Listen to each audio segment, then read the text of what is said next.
for the sake of all of us, especially the most vulnerable. Thank you, sir.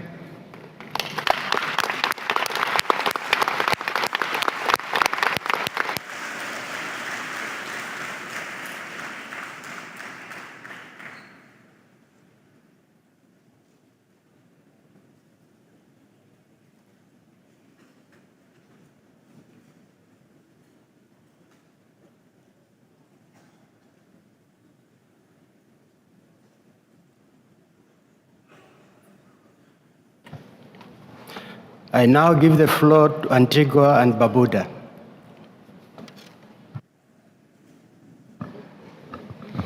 Thank you, Mr. Chair. Thank you, Mr. President, and congratulations to you and the UAE for the COP28 UAE consensus. Mr. President, I would like to align Antigua and Barbuda comments to Samoa on behalf of AOSIS, Bangladesh, and the recent statement made by Colombia that cautioned us on loopholes. Para 29 of the GST, which speaks to the text on transition fuel, is a dangerous loophole. LNG and natural gas are all fossil fuel. We need to transition away from all of them. We appreciate the comments from the US on this, but we want to raise the alarm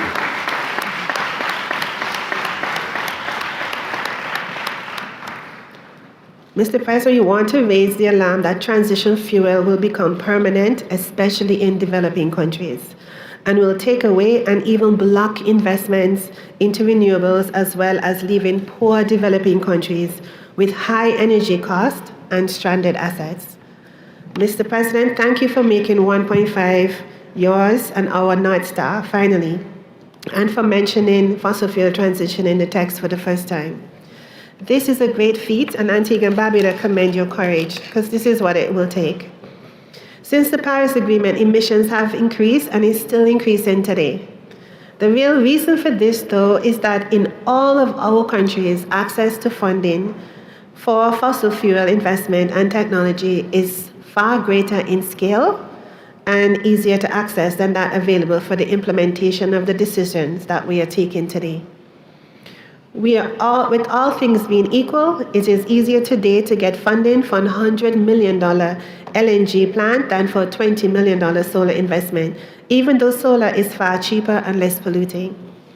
Mr. President, we need to address the ease of access of financing for fossil fuel investments compared to that of renewables.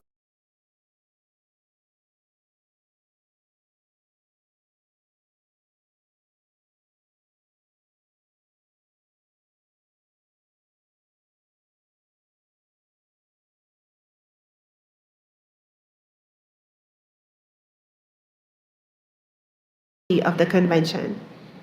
This article is designed to change this inequity in accessing financing for renewables, for adaptation, and for loss and damage.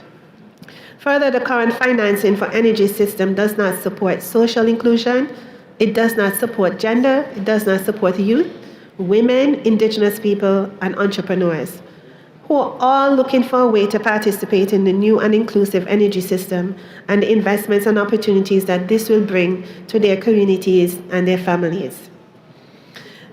In our global and national financial sector, our global and financial sector is actively aligned against our words.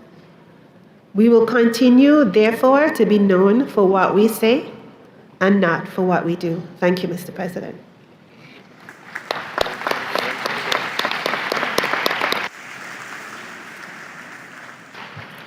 Thank you, Antigua and Barbuda. I now give the floor to Honduras.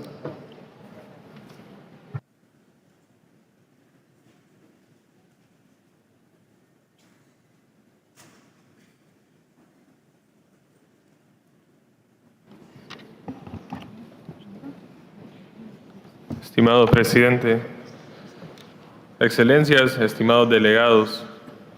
Señor presidente, agradecemos su liderazgo a lo largo de este año y en estas últimas 2 semanas, asegurando 2 hitos históricos en esta conferencia.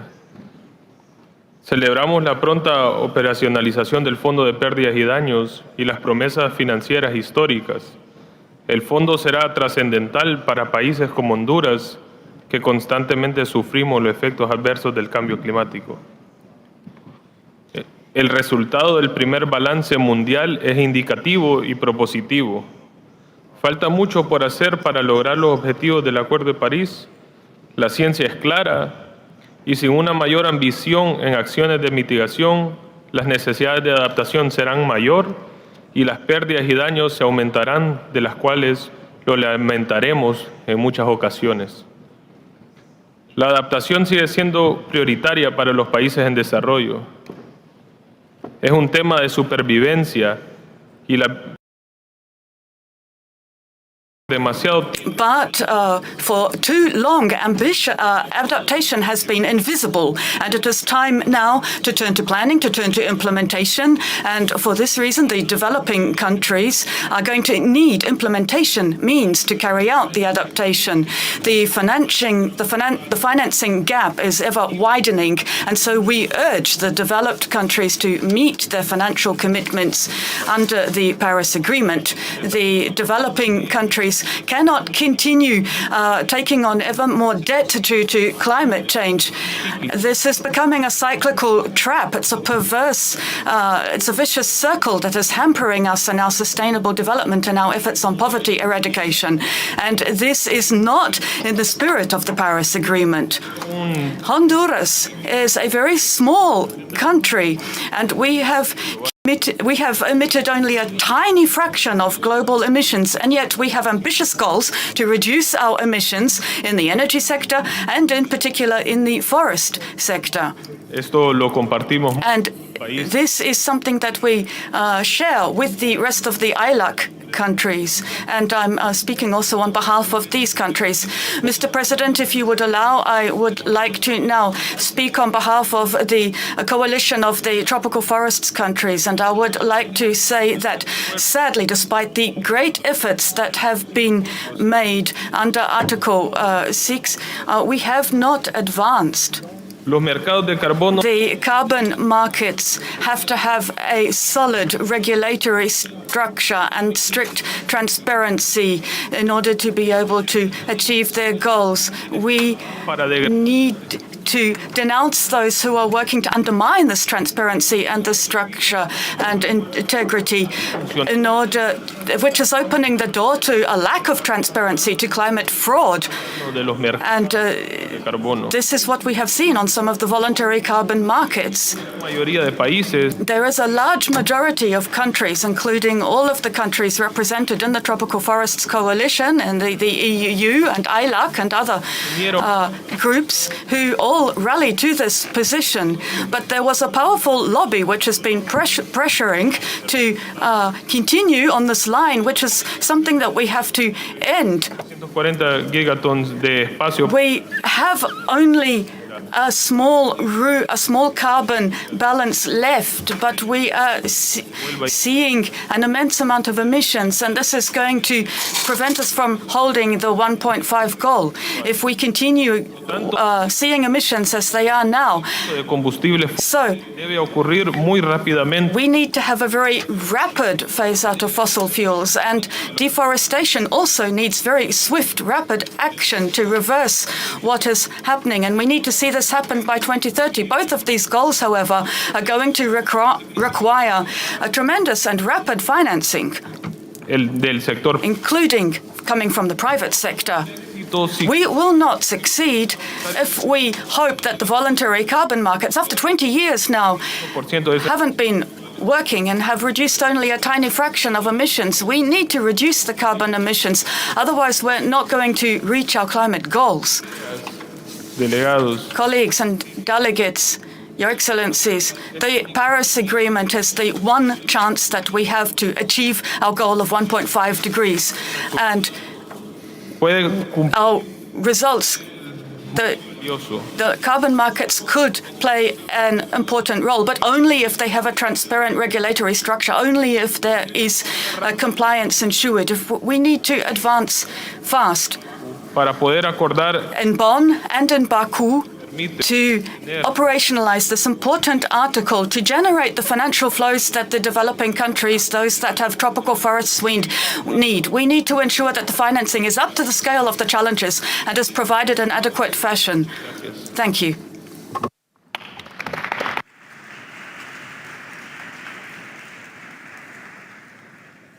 Thank you, Honduras.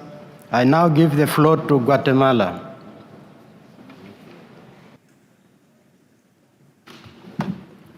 Gracias, señor presidente. Thank you, Mr. President. Guatemala has the honor of making this statement on behalf of the group of ILAC countries. We align with the statement made by the Republic of Cuba on behalf of the G77 and China. And we would like to thank the presidency and his team for all of the work over this COP, and also we thank the support of the Secretariat of the UNFCCC. We welcome the initiatives taken at this COP to reach the historical milestone of the basic rules for operationalizing the loss and damage fund, which was achieved at the opening session, and also the pledges that have already been announced, which we've seen coming over the course of this COP. And we also welcome the new operational entity for the financial mechanism, and we hope that this new mechanism will meet the hopes and will meet the needs for which it was established and provide support to all of the developing countries, leaving no one behind. Mr. President, we came to this COP with great hopes regarding the outcome of the GST. And over these last 5 days of negotiation, many of the delegations have been stressing the crisis that our planet is facing due to climate change. And we see this demonstrated in the temperature records set over the course of this year, which has been marked, which has set a record as the hottest year in recent history. And for this reason, we believe that the language of the text could have been firmer to keep us working on the implementation of the key elements, and a call to take the immediate action needed in line with science and set quantitative goals on reducing emissions 43% by 2030. This emission reduction must involve also reducing consumption and transitioning away from fossil fuels, and this is going to require a contribution from all of the economies. Mr. President, multilateralism is our North Star, and it should also be our response to global problems where all voices need to be heard. Distinguished delegations, we stress the importance of support for the developing countries, incentivizing them, not penalizing their ambitions, because the global stocktake has already sent some important signals in this direction, and now we're going to have to build on this work. We stress the crucial role of public financing, which is highly concessional. And we need this because we need to respond to the high debt levels and the high cost of capital and the low fiscal space that developing countries have. And this is putting our countries into a terrible choice between action on climate and sustainable development. But the spirit of the Paris Agreement calls on all to join in their efforts and calls on the international financial system to include and this is not just limited to multilateral development banks. We need to have an international response that is based on justice and responsibility, and the fact that mitigation and adaptation are also are not at a scale where can avoid current and future loss and damage. So we need to step up our work. And here let me stress that mitigation action and addressing loss and damage son, aunque, perdón,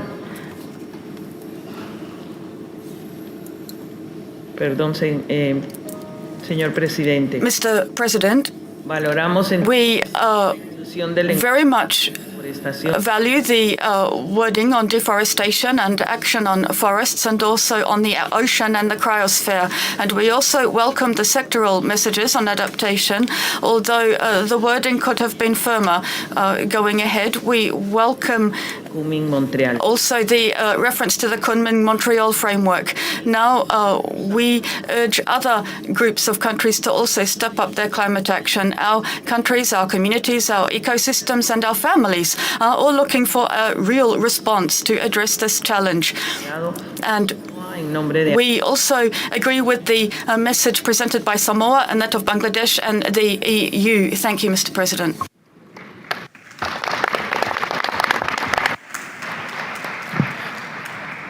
Thank you, Guatemala. The Russian Federation, you have the floor. Спасибо большое. Thank you very much, ladies and gentlemen. The 28th session of the Conference of the Parties to the UNFCCC has been marked by the adoption of a decision on the entire agenda.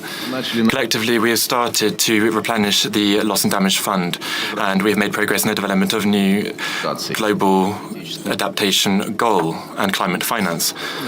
And most importantly, the first global stocktake was the guiding star which has shed light on the way forward for the next decade.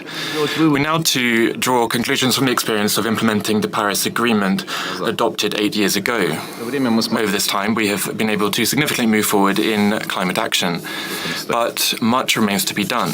Most importantly is to ensure that we can do away with the dividing lines and work together towards the implementation of the Paris Agreement.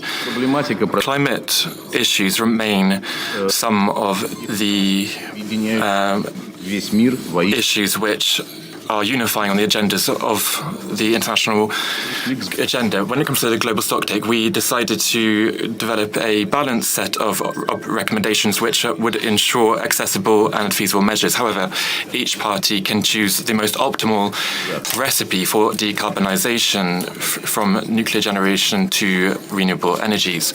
This reflects the bottom-up approach and the principles of the Paris Agreement.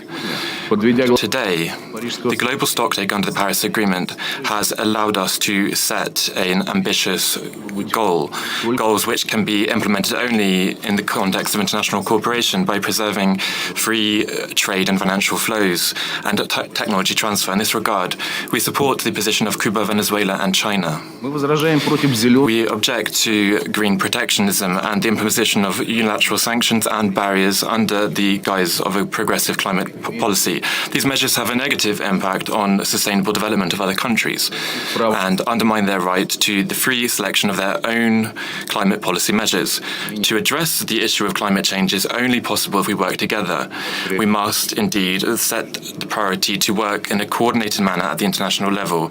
We thank the Emirati presidency and Dr. Sultan Al-Jaber personally for his critically important role in finding consensus and in setting the robust groundwork for future work at COP29 in Azerbaijan. Thank you.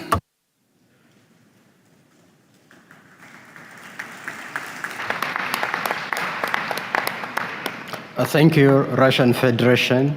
The Republic of Korea. Thank you, Mr. President. First of all, the Republic of Korea is aligned with the intervention of Switzerland made on behalf of Environment Integrity Group. Let me begin by expressing strong gratitude to the UAE presidency for its hard work and warm hospitality to make this historic COP28 a great success. I also express strong thanks to the UNFCCC Secretariat for their excellent works. We started this conference with a positive and constructive agreement. Loss and damage fund operationalization decision was adopted even on day one, which was unusual in a good sense, and significant amount of contribution was mobilized immediately on the spot, and the number is even increasing. We, parties, have maintained such a great spirit of cooperation and solidarity all around the 2 weeks under the strong leadership of you, Mr. President. We do appreciate inclusive, transparent, constructive, and innovative leadership of the presidency. The very frank and heart-to-heart gathering called Majlis was a new and pleasant experience for all of us. We have rebuilt our trust and deepened mutual understanding through that face-to-face gathering. Global stocktake decision we just adopted is a collective commitment to accelerate our action to keep 1.5 degree ambition within reach. In every areas, mitigation, adaptation, means of implementation, and particularly new and innovative technology development and cooperation, we have to work together. We have to accelerate our action. This consensus is the outcome of compromise, flexibility, and balance meeting efforts. It is action-oriented, pragmatic, and realistic. Therefore, what is needed from now on is our accelerated and strengthened action and implementation. We have no excuse to delay. This COP28 will be remembered as a historic milestone in climate regime. We clearly demonstrated to the world and to our children that multilateralism is alive, functioning, and even more consolidated at this COP in Dubai. No matter what challenges we have in front of us, climate action to keep 1.5 ambition within reach is clearly our common agenda, and our solidarity will not be weakened. Once again, I express congratulations for delivering great outcome at this COP, and big thanks to the presidency for its tireless efforts to make our slogan called Unite, Act, and Deliver come true. We all made it happen here, and will continue to unite, act, and deliver. Thank you.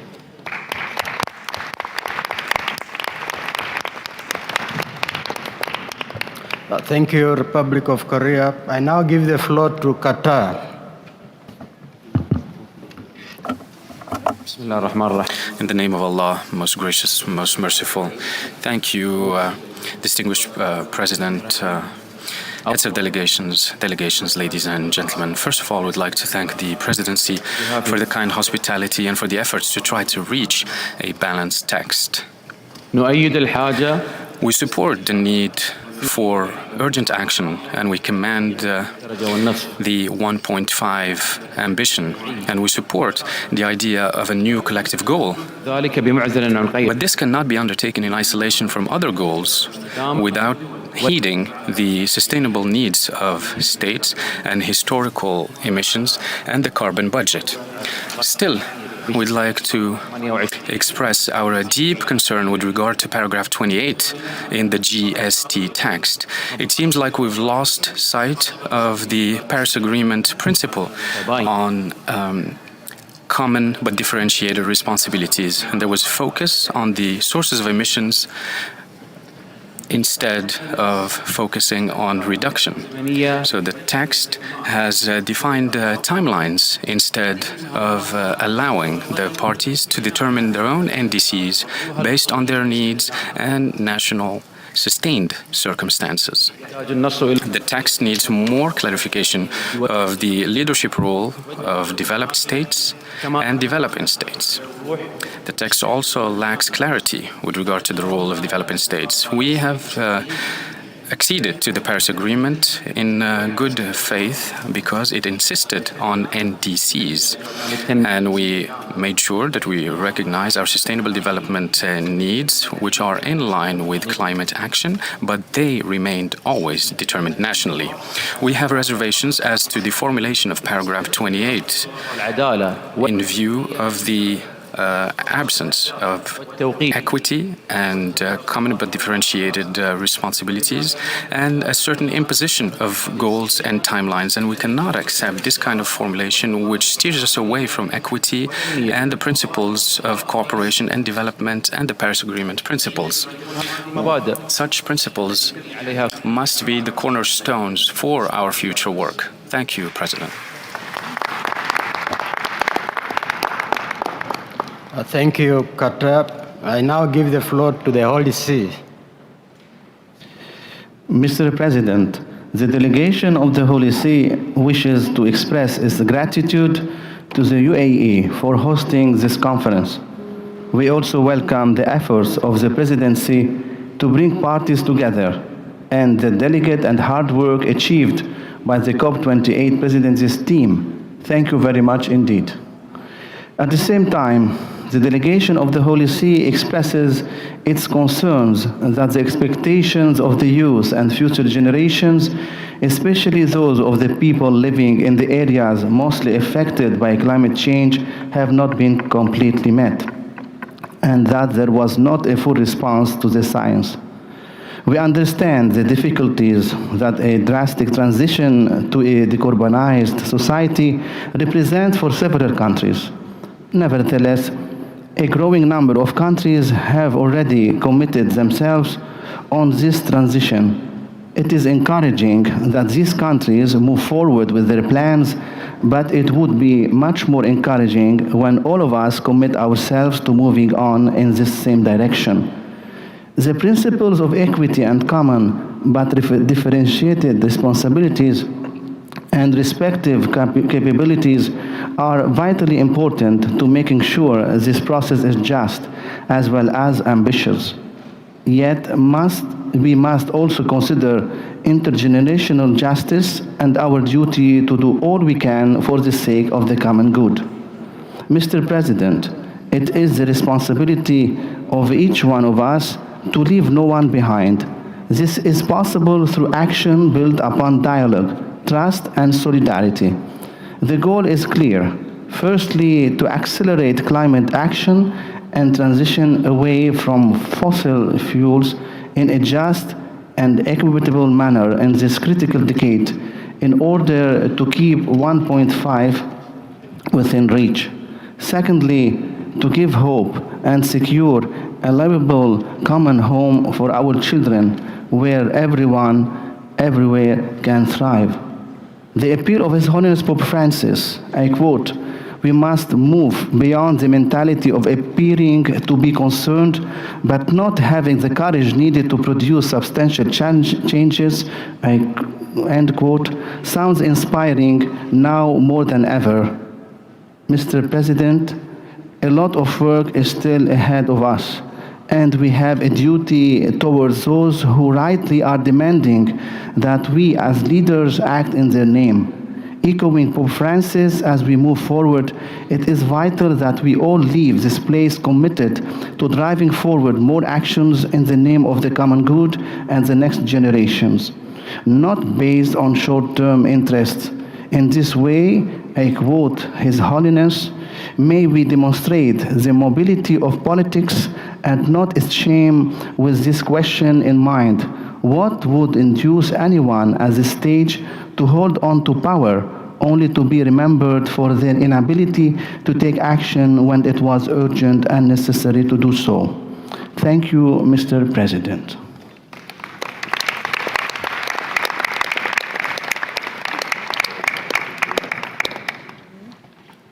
Thank you for your statement. I now give the floor to Sierra Leone. Thank you, Mr. President. Sierra Leone wishes to thank the UAE, the COP presidency, and the UNFCCC Secretariat for their tireless efforts to achieve consensus. This has been a truly historic COP.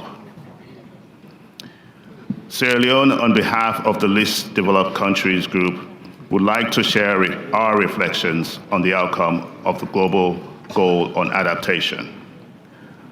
Our group acknowledges the efforts made in developing the text for the framework of the GGA. This task, vital for over 1 billion people in our countries, has often been overlooked, lacking the necessary attention and support. Since the establishment of the Glasgow Sharm el-Sheikh program in 2021, our group has been actively participating in workshops and advocating for a substantial outcome in the form of a framework with clear targets and solid provisions for means of implementation. Our message has been consistent and clear. Without a means of implementation, the framework remains purely aspirational. The current GGA, devoid of actionable commitment, is not the ambition we expected and advocated for in adaptation. Mr. President, our countries are amongst the most vulnerable to the impacts of climate change, despite minimal contribution. Our peoples would consider it a glaring injustice if after decades of advocating for the GGA and 2 years of working on creating a robust framework, we do not see concrete outcomes that will truly enhance our abilities to adapt to climate change on the ground. Adaptation needs more than just good intentions. It needs a robust framework that protects the lives, property, and livelihoods of our people and our ecosystems. Our communities deserve more than aspirational goals. They need real, immediate, and impactful support to adapt to the realities of climate change. Mr. President, this is just the start of a conversation on the GGA framework. Now we must ensure that quality indicators are developed by all relevant experts and that means of implementation is embedded so our countries don't get left out. We need more on adaptation. Let us not forget that. I thank you, Mr. President.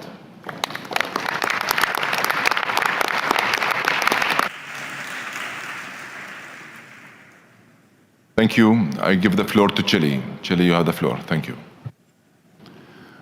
Muchas gracias, señor presidente. Thank you, Mr. President.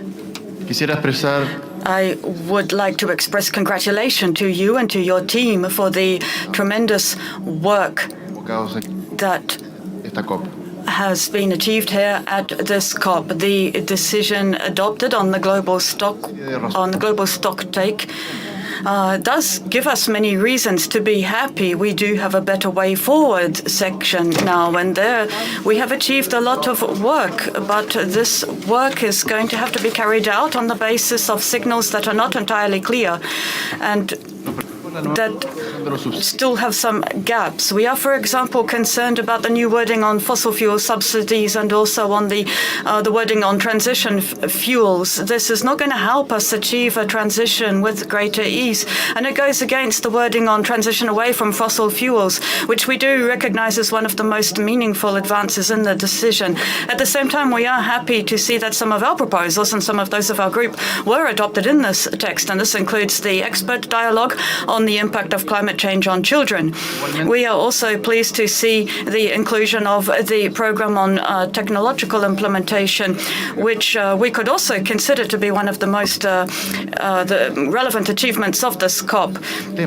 We also stress the mention of ecosystems and oceans. There is much work ahead, but we hope that the coming months will see us advance on this ambition that unites us. Regarding the global goal on adaptation, we're very pleased to have contributed to the result of this work, this through the tireless and close work between the ministers of Chile and Australia. But without prejudice to this, we would like to state for the record that we do not understand the inclusion of where possible, which is not applicable to this part of the text. We welcome the initiative to promote a youth climate champion. Chile has been including youth in its delegation with training programs and capacity building programs. And here we would urge all delegations present to include youth in their delegations with concrete responsibilities and with an ability to be able to shape and to help promote and define decisions. Mr. President, let me conclude conclude by making a statement regarding long-term finance in the context of the global stocktake and also in the context of the coming year that's going to be very important in terms of financing. And here I would like this to be registered in the records of this conference. We are very concerned by the situation of middle-income countries and their access to climate financing. We see that there seem to be some non-written rules, and this affects our countries. It limits our access to financing, to loans, and this is having an impact on our already high levels of debt. But many of the middle-income countries are among the most ambitious, with a goal to be carbon neutral by 2050, and these goals are written into their national laws. We've been looking for innovative means of financing our plans, using, for example, innovative financial instruments such as green and sustainability bonds. And often we've been using our own resources, but our ambition, our commitment, despite all of the difficulties that we face, is not being rewarded. On the contrary, we are being overlooked. And so we need to move forward to a situation where efforts are going to be rewarded, where there will be effective results with that promote innovation and new financial innovation instruments and conditions to encourage the private sector too, and better practice on transparency. Climate financing isn't a competition between developing countries. On the contrary, the financial structure needs to be sufficiently comprehensive and diverse and ambitious to ensure there will be room for all developing countries. And only in this way can we move forward on achieving our climate goals, recognizing this is a collective effort that must leave no country behind, and in particular those countries that have been showing the greatest commitment to this cause. Thank you.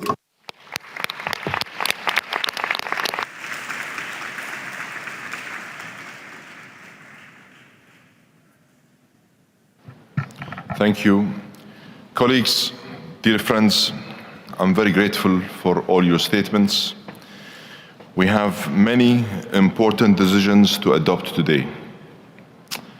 I ask your indulgence that we return now to our business, quickly adopt the remaining decisions, and we will return to the statements once we are done. I thank you for your understanding. I invite the CMA to consider Agenda Item 8, Matters Relating to Adaptation, Sub-Item 8A, Glasgow Sharm el-Sheikh Work Programme on the Global Goal on Adaptation referred to in Decision 7/CMA.3. At their plenary meetings on 6 December, the subsidiary bodies forwarded this matter for further guidance.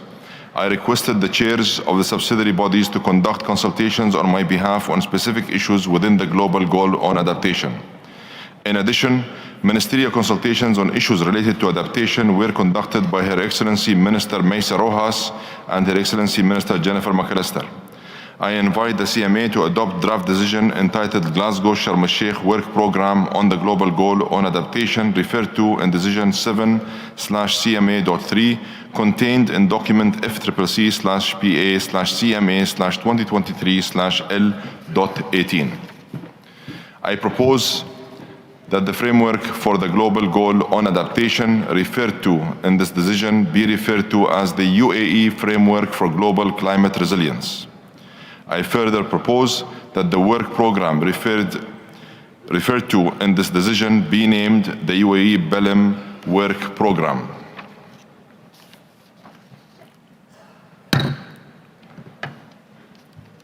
Ambassador Tosi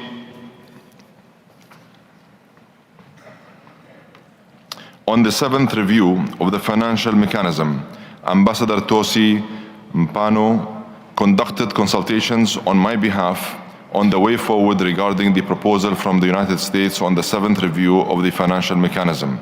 I thank parties for their engagement during the consultations. I invite the CMA to consider Agenda Item 9, Warsaw International Mechanism for Loss and Damage Associated with Climate Change Impacts. The subsidiary bodies forwarded 2 draft decisions for consideration and adoption under this agenda item, one of which was the draft decision on matters relating to the Santiago network under the Warsaw International Mechanism for Loss and Damage Associated with Climate Change Impacts, now contained in document FCCC/PA/CMA/2023/L.9. I propose to orally amend this draft decision so that in paragraph 2, immediately after the words governing body or bodies, a footnote is added that reads as follows. Nothing in this document prejudices parties, views or prejudices outcomes on matters related to the governance of the Warsaw International Mechanism for Loss and Damage associated with the climate change impacts. Accordingly, I invite the CMA to adopt the draft decision entitled Report of the Executive Committee of the Warsaw International Mechanism for Loss and Damage associated with climate change impacts contained in document FCCPA/PA/CMA/2023/L.5 and the draft decision entitled Matters Relating to the Santiago Network under the Warsaw International Mechanism for Loss and Damage associated with climate change impacts contained in document FCCPA/PA/CMA/2023/L.9 as orally amended. Hearing no objections, it is so decided. I invite a representative of the United Nations Office for Disaster Risk Reduction, Animish Kumar, to address the plenary. Mr. Kumar, you have the floor.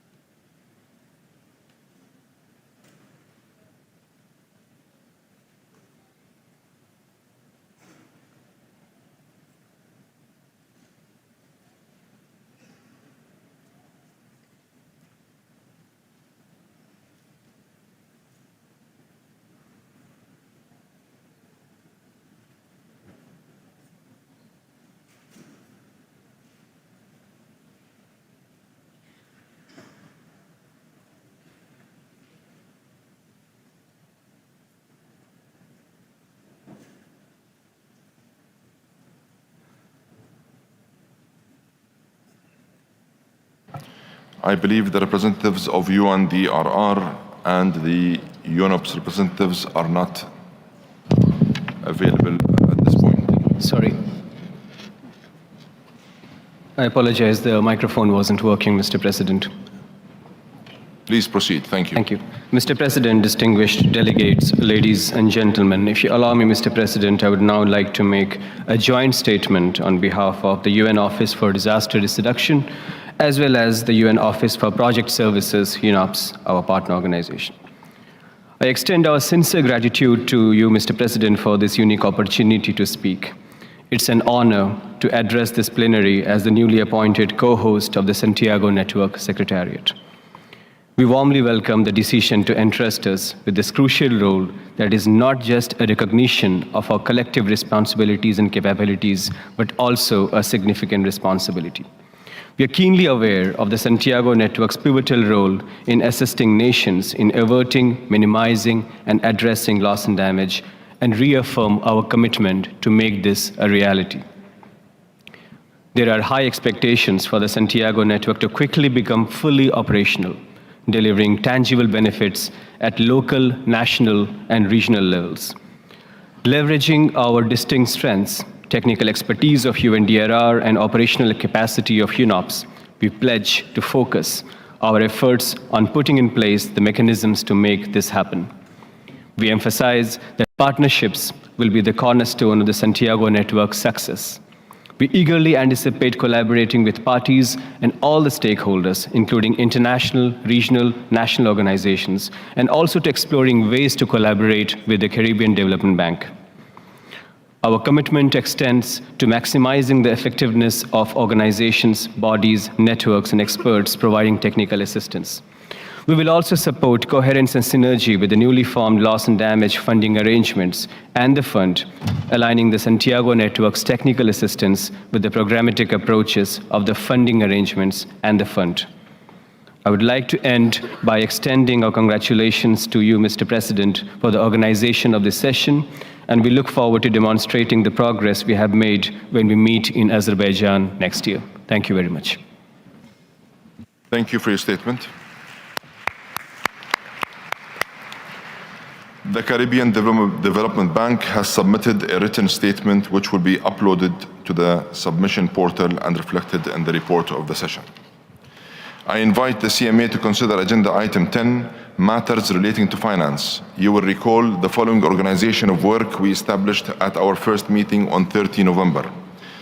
For sub-item 10A, a contact group was established, co-chaired by Apollonia Mola and Ali Wakas. For sub-items 10B and C, a contact group was established for each sub-item, both co-chaired by Marine Leone and Richard Moyongi. For sub-item 10D, a contact group was established, co-chaired by Diane Blacklane and Luis Rosso.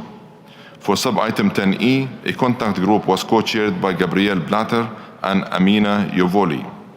For sub-item 10F, a contact group was co-chaired by Elena Pereira and Kelly Sharp. In addition, ministerial consultations on issues related to means of implementation were conducted by Her Excellency Minister Yasmin Fouad and His Excellency Minister Stephen Gulbo. I invite the CMA to consider agenda sub-items 10A, matters relating to the Standing Committee on Finance. I invite the CMA to adopt the draft decision entitled Matters Relating to the Standing Committee on Finance as contained in document FCC/PA/CMA/2023/L.12. Hearing no objections, it is so decided. Regarding the matter of the second review of the functions of the SCF, the SBI agreed to continue its consideration of this matter at SBI 61. I invite the CMA to consider agenda sub-item 10B, Guidance to the Green Climate Fund. I invite the CMA to consider the draft decision entitled Guidance to the Green Climate Fund contained in document FCC/PA/CMA/2023/L.4. In paragraph 5 of the total of that draft decision, I propose to add the words framework for in the first line before global goal on adaptation, so as to accurately refer to the decision just adopted under item 8A, matters relating to adaptation. Paragraph 5 will therefore read, also requests the board to take into consideration the framework for the global goal on adaptation referred to in decision CMA.5 and explore ways to assist parties in fully and effectively implementing the goal in line with the existing investment results framework and funding windows and structures of the Green Climate Fund. I invite the CMA to adopt the draft decision entitled Guidance to the Green Climate Fund contained in document FCC/PA/CMA/2023/L.4 as orally amended. Hearing no objections, it is so decided. I invite the CMA to consider sub-item 10C, Guidance to the Global Environment Facility. I invite the CMA to adopt the draft decision entitled Guidance to the Global Environment Facility contained in document FCC/PA/CMA/2023/L.6. Hearing no objections, it is so decided. I invite the CMA to consider sub-item 10E, New Collective Quantified Goal on Climate Finance. I invite the CMA to adopt the draft decision entitled New Collective Quantified Goal on Climate Finance contained in document FCC/PA/CMA/2023/L.10. Hearing no objections, it is so decided. I invite the CMA to consider sub-item 10F, compilation and synthesis of and summary or report on the in-session workshop on biennial communications of information related to Article 9, Paragraph 5 of the Paris Agreement. I invite the CMA to adopt the draft decision entitled Compilation and Synthesis of and Summary Report on the in-session workshop on biennial communications of information related to Article 9, Paragraph 5 of the Paris Agreement, contained in document FCC/PA/CMA/2023/L.11. Hearing no objections, it is so decided. I invite the CMA to consider agenda item 13, report of the Forum on the impact of the implementation of response measures. At their plenary meetings on 6 December, the subsidiary bodies forwarded this matter for further guidance, and they requested Andrei Marco and George Bosting to undertake consultations on my behalf to conclude the work. I invite the CMA to adopt draft decision entitled Review of the Functions, Work Program and Modalities of the Forum on the Impact of the Implementation of Response Measures, Midterm Review of the Work Plan and Report of the Forum, contained in document FCCC/CP/2023/L.14, FCCC/KP/CMP/L.6, FCCC/PA/CMA/2023/L.19. Hearing no objections, it is so decided. I invite the CMA to consider Agenda Item 14, matters relating to Article 6 of the Paris Agreement. At its plenary meeting on 6 December, the SBSTA forwarded these matters for further guidance. I requested the same pairs of co-chairs to conduct consultations on outstanding technical work.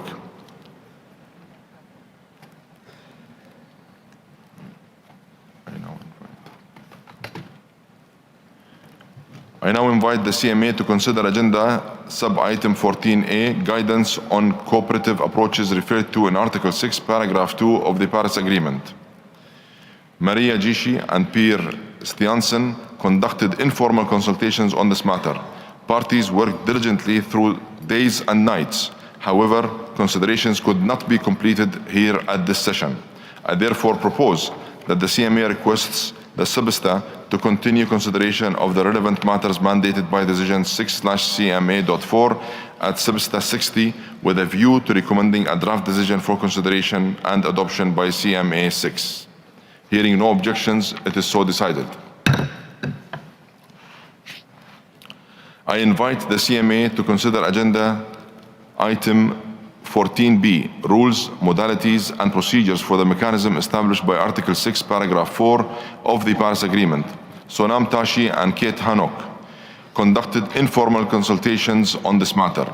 Parties worked tirelessly. However, they could not complete their consideration here at this session. I therefore propose that the CMA request the SBSTA to continue consideration of the relevant matters mandated by Decision 7/CMA.4 at SBSTA 60 with a view to recommending a draft decision for consideration and adoption by CMA 6. I further propose that the CMA requests the supervisory body for the mechanism to continue the relevant work to operationalize the mechanism with a view to elaborating and further developing recommendations for consideration and adoption by CMA 6. Can I take it that the CMA agrees to these proposals? I hear no objections. It is so decided. I now invite the CMA to consider Agenda Item 14C, Work Program under the Framework for Non-Market Approaches referred to in Article 6, Paragraph 8 of the Paris Agreement. Kristen Q and Jackie Roesga conducted informal consultations on this matter. I invite the CMA to adopt the draft decision entitled Work Program under the Framework for Non-Market Approaches referred to in Article 6, Paragraph 8 of the Paris Agreement in Decision 4/CMA.3, contained in document FCCC/PA/CMA/2023/L.13. Hearing no objections, it is so decided.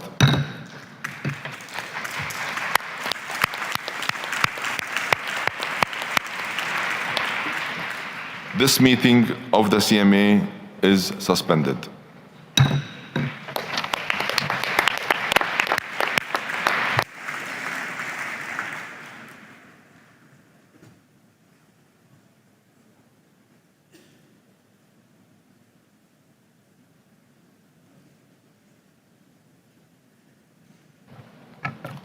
I declare open the 6th meeting of the CMP. I would like to continue consideration of the decisions and conclusions recommended by adoption by the CMP. I will also report back on the outcome of the consultations undertaken by the Presidency of relevance to the CMP. The order in which the agenda items will be taken up is posted on the screen. I invite the CMP to consider Item 2, Organizational Matters, Sub-Item 2C, Organization of Work, including for the sessions of the subsidiary bodies. You may recall that at our first meeting, I proposed to undertake consultations on the way forward regarding the proposal from Brazil on Article 3, Paragraph 9, and Article 21 of the Kyoto Protocol. Presidency consultations were undertaken on my behalf by Ambassador Tosi Mapono. Parties engaged in constructive dialogues allowing for a comprehensive understanding of the positions held. However, no consensus among parties on the way forward under the CMP could be reached. I invite the CMP to consider Agenda Item 4, reporting from and review of parties included in Annex 1, Sub-Item A, National Communications. This matter was considered by the SBI. Consideration of this matter could not be completed by the SBI at this session. The matter will therefore be included in the provisional agendas for SBI 60 in accordance with Rules 10C and 16 of the Draft Rules of Procedures being applied. I invite the CMP to consider Agenda Item 6, matters relating to joint implementation. I invite the CMP to adopt the draft decision entitled Matters Relating to Joint Implementation, as contained in document FCCP/KP/CMP/2023/L.4. Hearing no objections, it is so decided. I invite parties to consider Agenda Item 7, matters relating to the Adaptation Fund.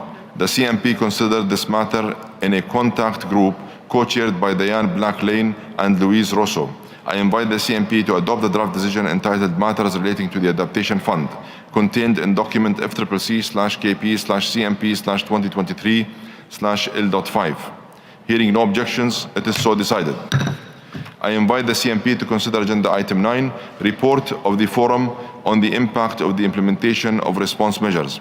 I invite the CMP to adopt the draft decision entitled Review of the Functions Work Program and Modalities of the Forum on the Impact of the Implementation of Response Measures, Midterm Review of the Work Plan and Report of the Forum, contained in document FCCC/CP/2023/L.14, FCCC/KP/CMP/L.6, FCCC/PA/CMA/2023/L.19. Hearing no objections, it is so decided. I invite parties to turn to Agenda Item 11, report of the High-Level Ministerial Roundtable on Increased Ambition of Kyoto Protocol Commitments. At the first meeting, I proposed that informal consultations be conducted on my behalf by Iman Ostadi, a senior member of my delegation. I have to report that there is still no consensus on the way forward on this issue. Pursuant to Rules 10C and 16 of the Draft Rules of Procedure being applied, this item will be included on the provisional agenda for CMP 18.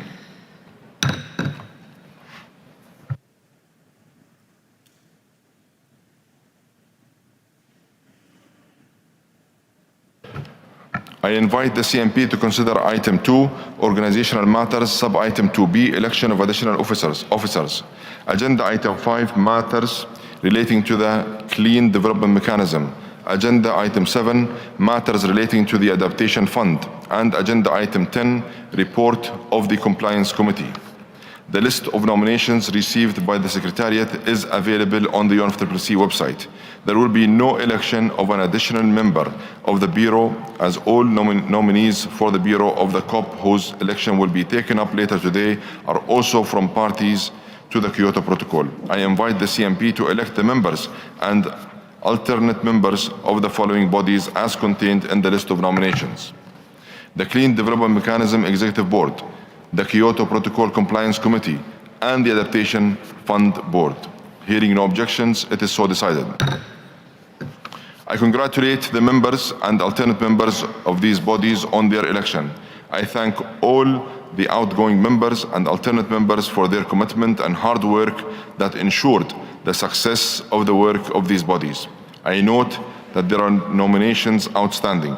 I invite groups and constituencies to continue consultations and submit the outstanding nominations to the Secretariat as soon as possible, and in any case by 29 February 2024 at the latest. Once received by the Secretariat, the nominees will be deemed elected at CMP 18 in accordance with established practice. Hearing no objections, it is so decided.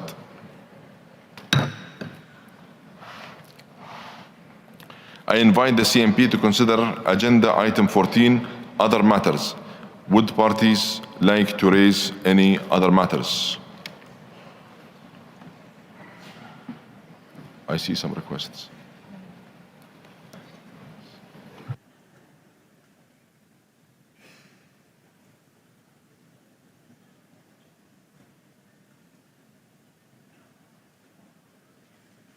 I invite parties to turn to Agenda 15, conclusion of the session. Turning to agenda sub-item 15A, adoption of the draft report on the session. The preliminary assessment of the resource implications of decisions adopted by the governing bodies at this session will be provided at the end of the COP meeting. The draft report is contained in document FCCP/KP/CMP/2023/L.1. I invite the CMP to adopt the draft report on the understanding that the rapporteur, with the assistance of the Secretariat, will complete the report and make it available to all parties. Hearing no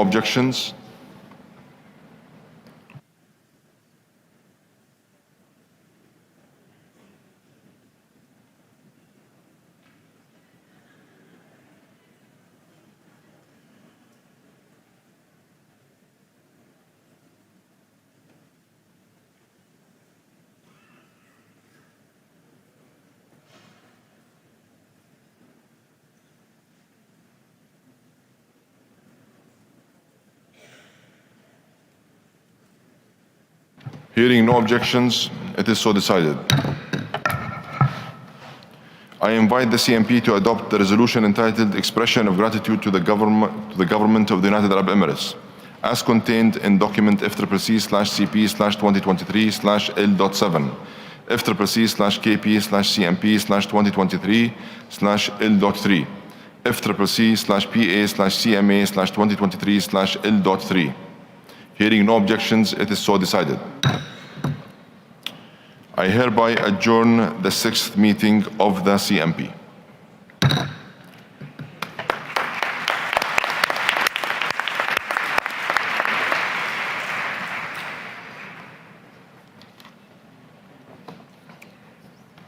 I hereby resume the 6th meeting of the CMA.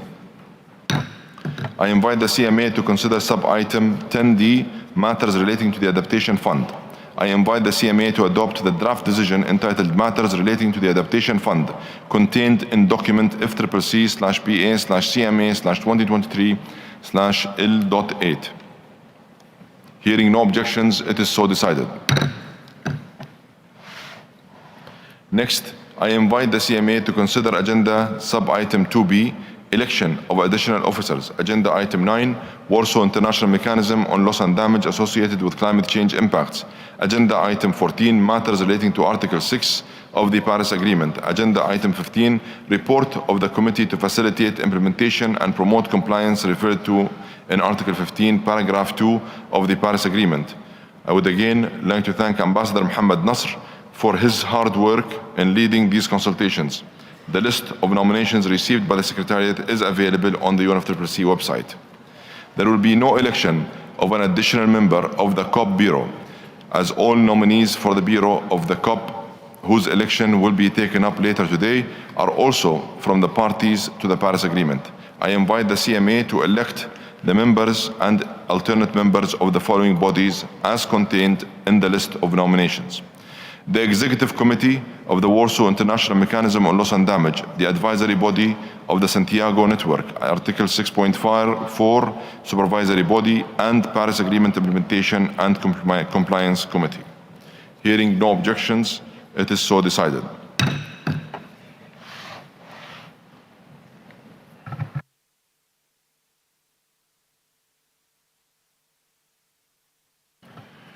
I would like to congratulate the members and alternate members of these bodies on their election. I would also like to thank all the outgoing members and alternate members for their commitment and hard work that ensured the success of the work of these bodies. I note that there are nominations outstanding. I invite groups and constituencies to continue consultations and submit the outstanding nominations to the Secretariat as soon as possible and by the 29th February 2024 at the latest. Once received by the Secretariat, the nominees will be deemed elected at CMA 5 in accordance with established practice. Hearing no objections, it is so decided.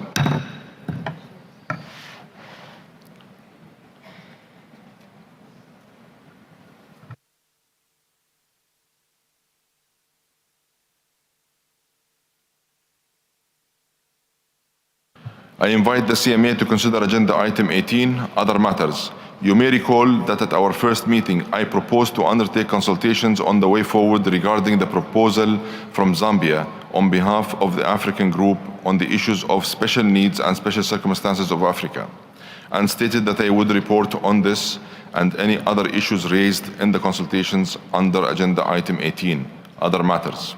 I appointed Federica Fricano to conduct these consultations on my behalf. An inclusive consultative process was held on Tuesday 5th and Sunday 10th of December.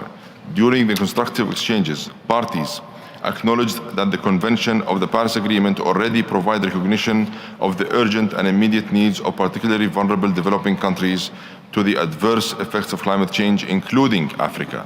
There were suggestions to use existing spaces to discuss wider regional needs and general matters related to special circumstances of developing countries at a regional level. However, despite the constructive engagement of all parties, there was no consensus on the original proposal.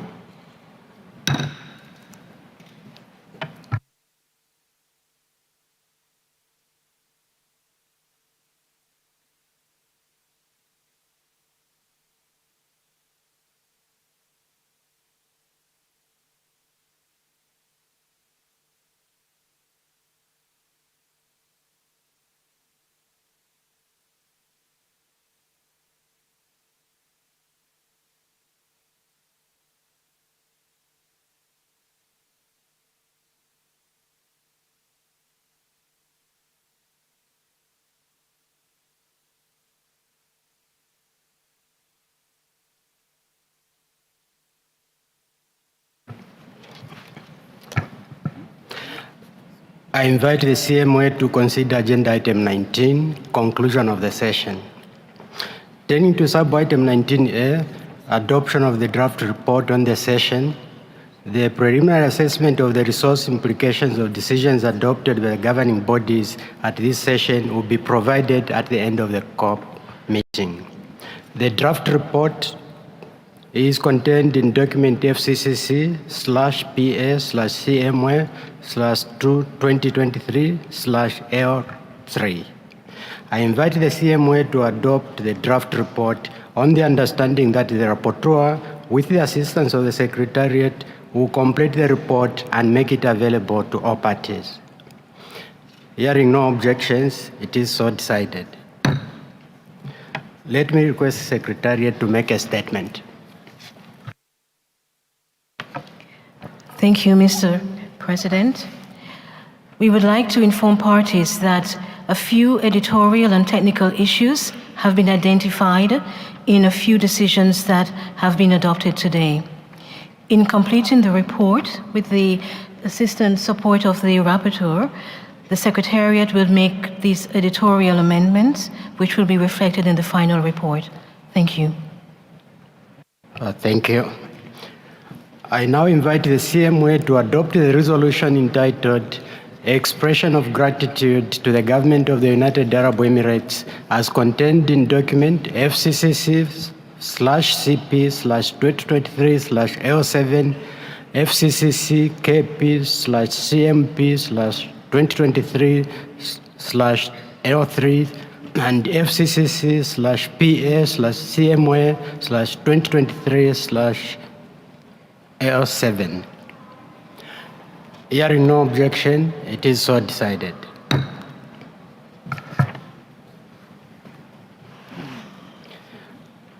I would like to continue consideration of the remaining decisions and conclusions recommended for adoption by the COP.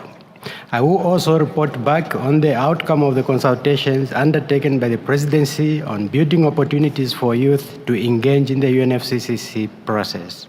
The order in which the agenda items will be taken up is posted on the screen.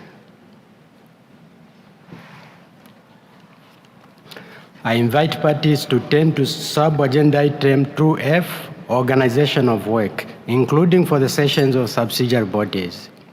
Ms. Widad Aw Hassan and Ms. Fatima Aw Halami conducted consultations on a way forward to build opportunities for stronger inclusion and engagement of youth in climate action and UNFCCC processes.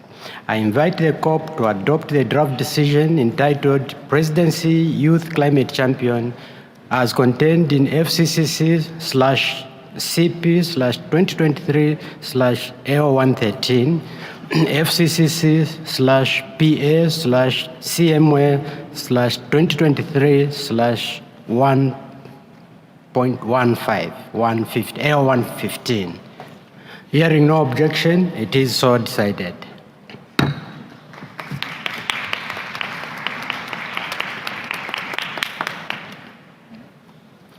I invite the COP to consider Agenda Item 7, Warsaw International Mechanism for Loss and Damage associated with climate change impacts. Consultations on the COP's authority over the guidance to the WIM, including its executive committee, were conducted by Mr. Mohamed Al Sharif. Considerations related to the governance of the WIM will continue at the next session. Parties were, however, able to reach a resolution that will enable the critical work of the WIM to continue to progress. Furthermore, I note that the subsidiary bodies considered matters under the agenda item and have recommended 2 decisions for consideration and adoption. Before moving to the adoption of these decisions, I propose oral amendments as follows. On the drafted decision entitled Report of the Executive Committee of the Warsaw International Mechanism for Loss and Damage associated with climate change impacts, contained in document FCCC/CP/2023/AO5, there is a typo in paragraph 1 in reference to the CMA decision symbol. This paragraph should read, endorses decision /CMA.5 on the report of the Executive Committee of the Warsaw International Mechanism for Loss and Damage associated with climate change impacts, and the report of the Executive Committee, which provides as follows. End of quote. On the drafted decision entitled Court, Matters relating to the Santiago network under the Warsaw International Mechanism for Loss and Damage associated with climate change impacts, end of quote, contained in document FCCC/CP/2023/AO8. In paragraph 1, in the quoted paragraph 2, immediately after the words governing body or bodies, I propose to introduce a footnote that reads as follows. Quote, nothing in this document prejudices parties, end of quote, views or prejudges outcomes on matters related to the governance of the Warsaw International Mechanism for Loss and Damage associated with climate change impacts. End of quote. I invite the COP to adopt the draft decision entitled Report of the Executive Committee of the Warsaw International Mechanism on Loss and Damage associated with climate change impacts, contained in document FCCC/CP/2023/AO5 as orally amended, and the draft decision entitled Matters relating to the Santiago network under the Warsaw International Mechanism for Loss and Damage associated with climate change impacts, contained in document FCCC/CP/2023/AO8 as orally amended. Hearing no objection, it is so decided. I invite parties to turn to agenda item 8. Matters related to finance. You will recall the following organization of work that we established at our first meeting on 30th November. For sub-item 8A, a contact group was established, chaired by Carlos Fuller and Gade Lindsay. For sub-item B, a contact group was established, co-chaired by Apollonia Miola and Ad Wagas. For sub-items 8C and 8D, a contact group was established for both agenda sub-items, co-chaired by Marine Leone and Richard Muyonge. For sub-items 8E, a contact group was established co-chaired by Ricardo Marshall and Solomon Sconfield. For sub-item 8F, a contact group was established co-chaired by Elena Pereira and Kelly Sharp. In addition, ministerial consultations on issues related to means of implementation were conducted by His Excellency Minister Yasmin Faud and His Excellency Minister Stephen Gilbert. I invite the COP to consider agenda sub-item 8A, long-term finance. I invite the COP to adopt the draft decision entitled Long-Term Climate Finance contained in document FCCC/CP/2023/L10 Rev 1. Hearing no objection, it is so decided.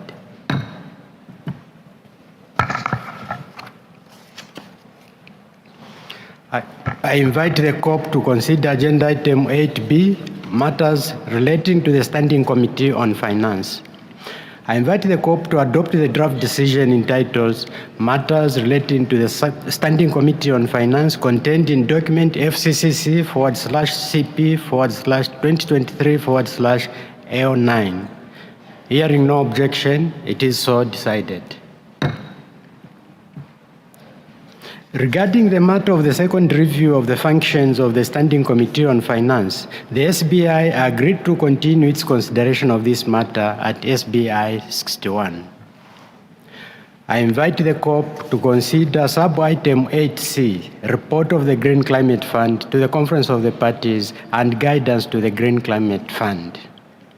I invite the COP to adopt the draft decision entitled Report of the Green Climate Fund to the Conference of the Parties and Guidance to the Green Climate Fund contained in document FCCC/CP/2023/L3.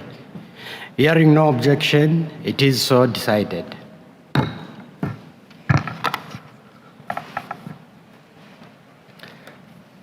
I invite the COP to consider sub-item 8D, report of the Global Environment Facility to the Conference of the Parties and guidance to the Global Environment Facility.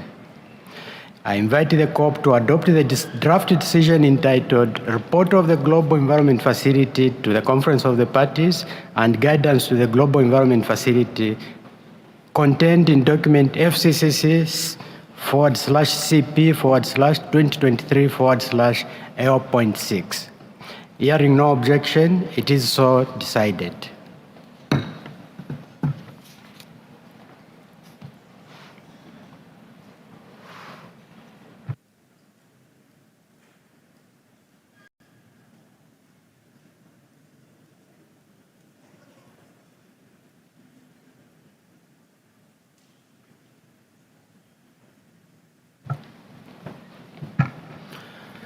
I invite the COP to consider sub-item 8E, the seventh review of the financial mechanism.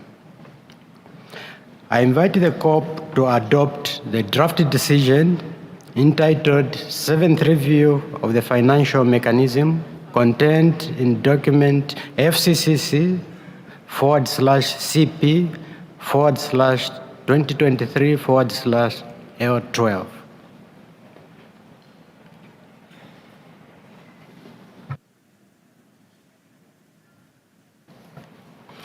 I see the U.S. asking for the floor. You have the floor, U.S. Thank you very much, Mr. President. We object to the proposed decision under COP Agenda Item 8E on the seventh review of the financial mechanism. The proposed decision does not address the key issue the United States has raised consistently in discussions under this agenda item, namely, that the CMA must also review the financial mechanism with respect to how the financial mechanism serves the agreement.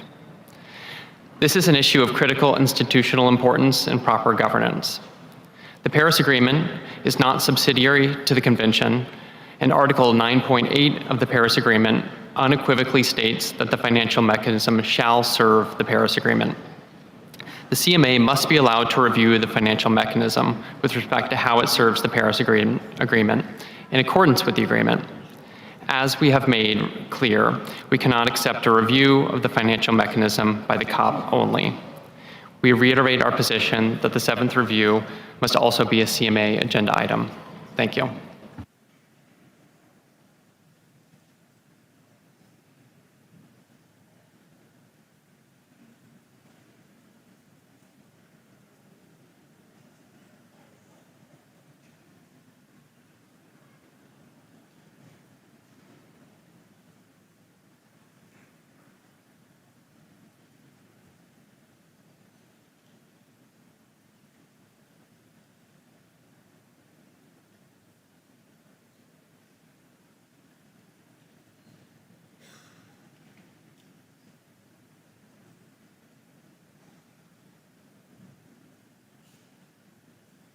Thank you for your statement.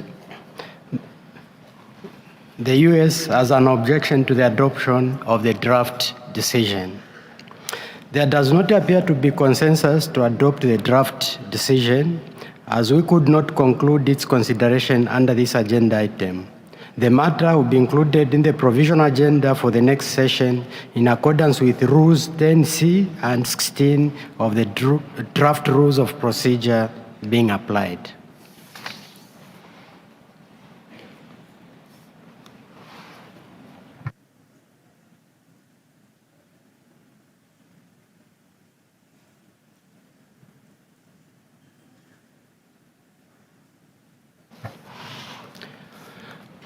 I invite the COP to consider sub-item 8F, compilation and synthesis of, and summary report on the in-session workshop on biannual communication of information related to Article 9, Paragraph 5 of the Paris Agreement.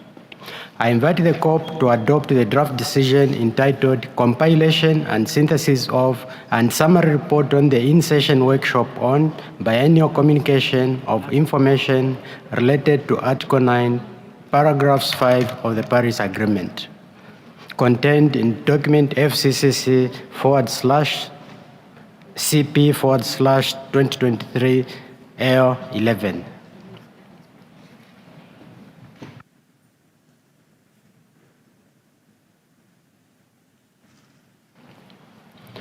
I take note of the EU asking for the floor. The EU, you have the floor. Thank you, Mr. Chair. It was on the previous agenda item. We just wanted to express our support with the position of the previous speaker.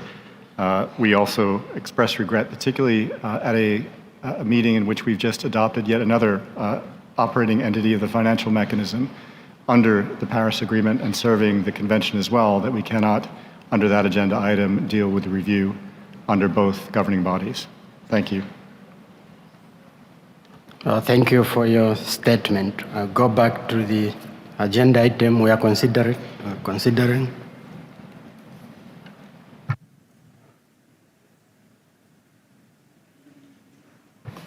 Australia.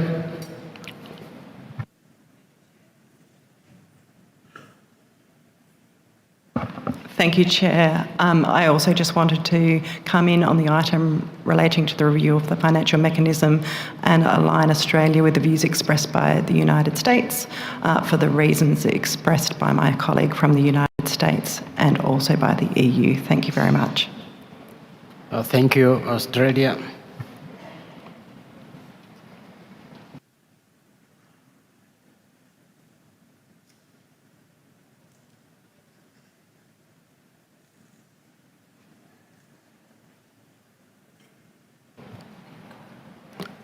I go back to agenda sub-item 8F.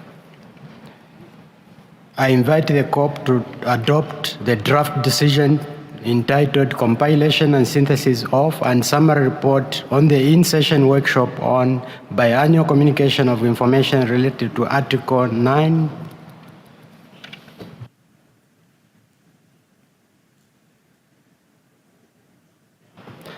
I have Egypt requesting for the floor. Egypt, you have the floor.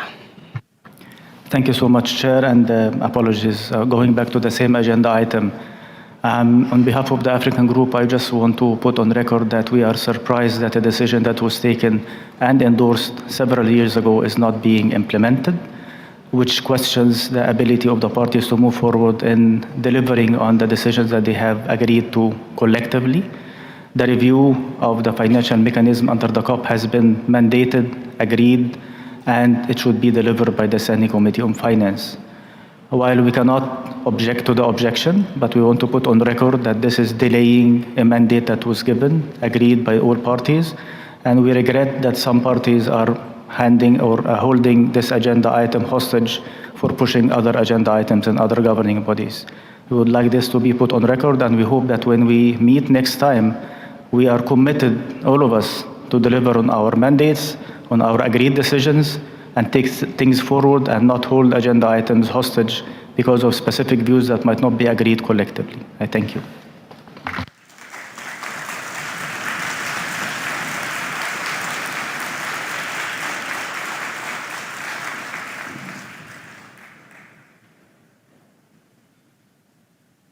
Thank you for all these statements. I invite the COP to adopt the draft decision entitled Compilation and Synthesis of and Summary Report on the in-session workshops on biannual communication of information related to Article 9, Paragraph 5 of the Paris Agreement as contained in document FCCC/CP/2023/L11. Hearing no objection, it is so decided. I invite parties to turn to agenda item 12, report of the forum on the impact of the implementation of response measures. I invite the COP to adopt the draft decision entitled Review of the Functions, Work Program and Modalities of the Forum on the Impact of the Implementation of Response Measures, Mid-Term Review of the Work Plan and Report of the Forum, contained in document FCCC/CP/2023/L14, FCCC/KP/CMP/L6, and FCCC/PA/CMF/2023/L19. Hearing no objections, it is so decided.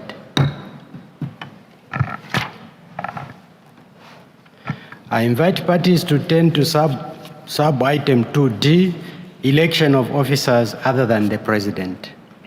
Item 6, report of the Adaptation Committee and review of the progress, effectiveness, and performance of the Adaptation Committee. Item 8B, matters related to the Standing Committee on Finance. Item 9, development and transfer of technologies and implementation of technology mechanism, joint and annual report of the Technology Executive Committee and the Climate Technology Center and Network. And item 10, capacity building under the convention. I would like to inform parties that consultations on the nominations for election have been concluded, and nominations received for election to bodies under the convention, the Kyoto Protocol, and the Paris Agreement. I would like to thank Ambassador Mohamed Nasser for conducting these consultations. I would also like to thank all chairs and coordinators of regional groups and constituencies for their active and constructive engagement in the consultations. The list of nominations received by the Secretariat is available on the UNFCCC website. I now invite the COP to elect to its bureau the following members. As Vice Presidents, Ms. Svetlana Zekova of Bulgaria, Mr. David Mankiani of Armenia, Mr. Julio Codano of Chile, Ms. Katie Hancock of Australia, Ms. Christina E. Stage of Marshall Islands, Mr. Harif Vroes of Netherlands. As SBI Chair, Mr. Nabil Munia of Pakistan, and as Rapporteur, Ms. Rochelle Newbold of Bahamas. Hearing no objection, it is so decided.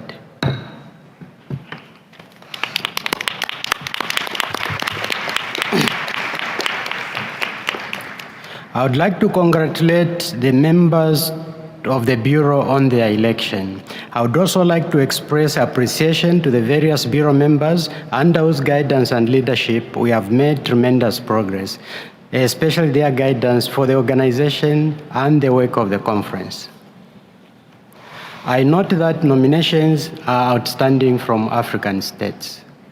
I invite the African states to continue consultations and submit the outstanding nominations to the Secretariat as soon as possible and by 29 February 2024 at the latest.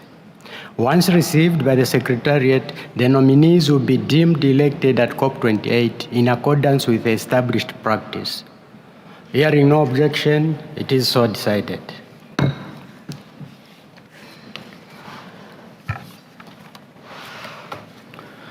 Turning to the election of members of constituted bodies under the Convention, I invite the COP to elect the members of the following bodies as contained in the list of nominations: the Adaptation Committee, the CTCN Advisory Board, the Paris Committee on Capacity Building, the Standing Committee on Finance, and the Technology Executive Committee.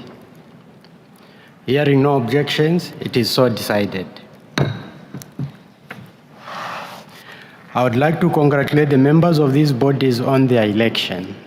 I would also like to thank all the outgoing members for their commitment and hard work, and that has ensured the success of the work of these bodies. I note that there are nominations outstanding of these bodies. I invite groups and constituencies to continue consultations and submit the outstanding nominations to the Secretariat as soon as possible and by the 29th February 2024 at the latest. Once received by the Secretariat, the nominees will be deemed elected at COP28 in accordance with the established practice. Hearing no objections, it is so decided.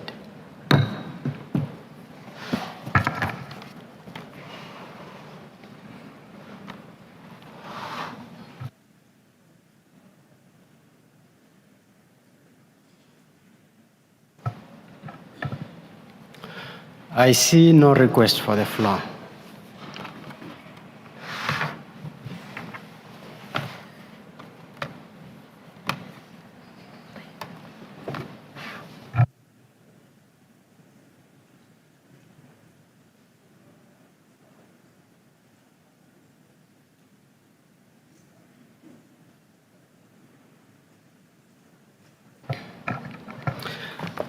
I now invite parties to turn to agenda item 18, other matters. Would parties like to raise any other matters?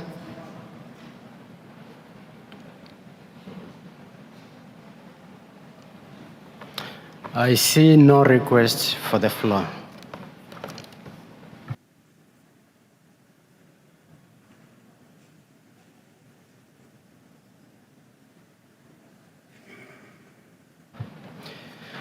I invite parties to turn to agenda item 19, conclusion of the session. Turning to agenda sub-item 19A, adoption of the draft report on the session. I invite Kacha Kuplashami from the Secretariat to provide us with the preliminary assessment of the resource implications of decisions adopted by the COP here in the UAE. Chair, you have the floor. Thank you, Mr. President. Several decisions adopted at this session have financial and human resource implications beyond the provisions in the biennium 2024-2025 budget. All funding estimates and categorization of activities as per the methods established for the UNFCCC budget as specified in paragraph 26 of the document FCCC/SBI/2023/2 are preliminary assessments and based on information currently available. Before I go into the details of the financial implications of the decisions taken by the governing bodies at this session, I wish to emphasize that the Secretariat requires reliable and sustained funding for the party-approved mandates. In addition, it is imperative that the funding is available in order to start the work on the critical mandates. We will only be in a position to prepare and deliver the newly mandated outputs when, to say it plainly, money is in the bank. Additional contributions will be required urgently in the Trust Fund for supplementary activities, as contributions received to date are not sufficient to prepare and deliver on all mandated outputs that were requested by the governing and subsidiary bodies at previous sessions. I will now turn to the budgetary implications of decisions taken by governing bodies at the current session under the relevant agenda items. Under COP Agenda Item 2, Presidency Youth Climate Champion, supplementary funding in the amount of €2.29 million will be required to provide support for the work of the respective champions during the 2024-2025 period. Out of the total requirement, the amount of €308,000 will be absorbed from existing resources. This item includes activities under Budget Category 2, long-term or recurring, under the method established for UNFCCC budget as specified in paragraph 26 of the document FCCC/SBI/2023/2. Under COP Agenda Item 7 and CMA Agenda Item 9, Warsaw International Mechanism for Loss and Damage Associated with Climate Change Impacts, requirements of €235,000 will be absorbed from existing resources.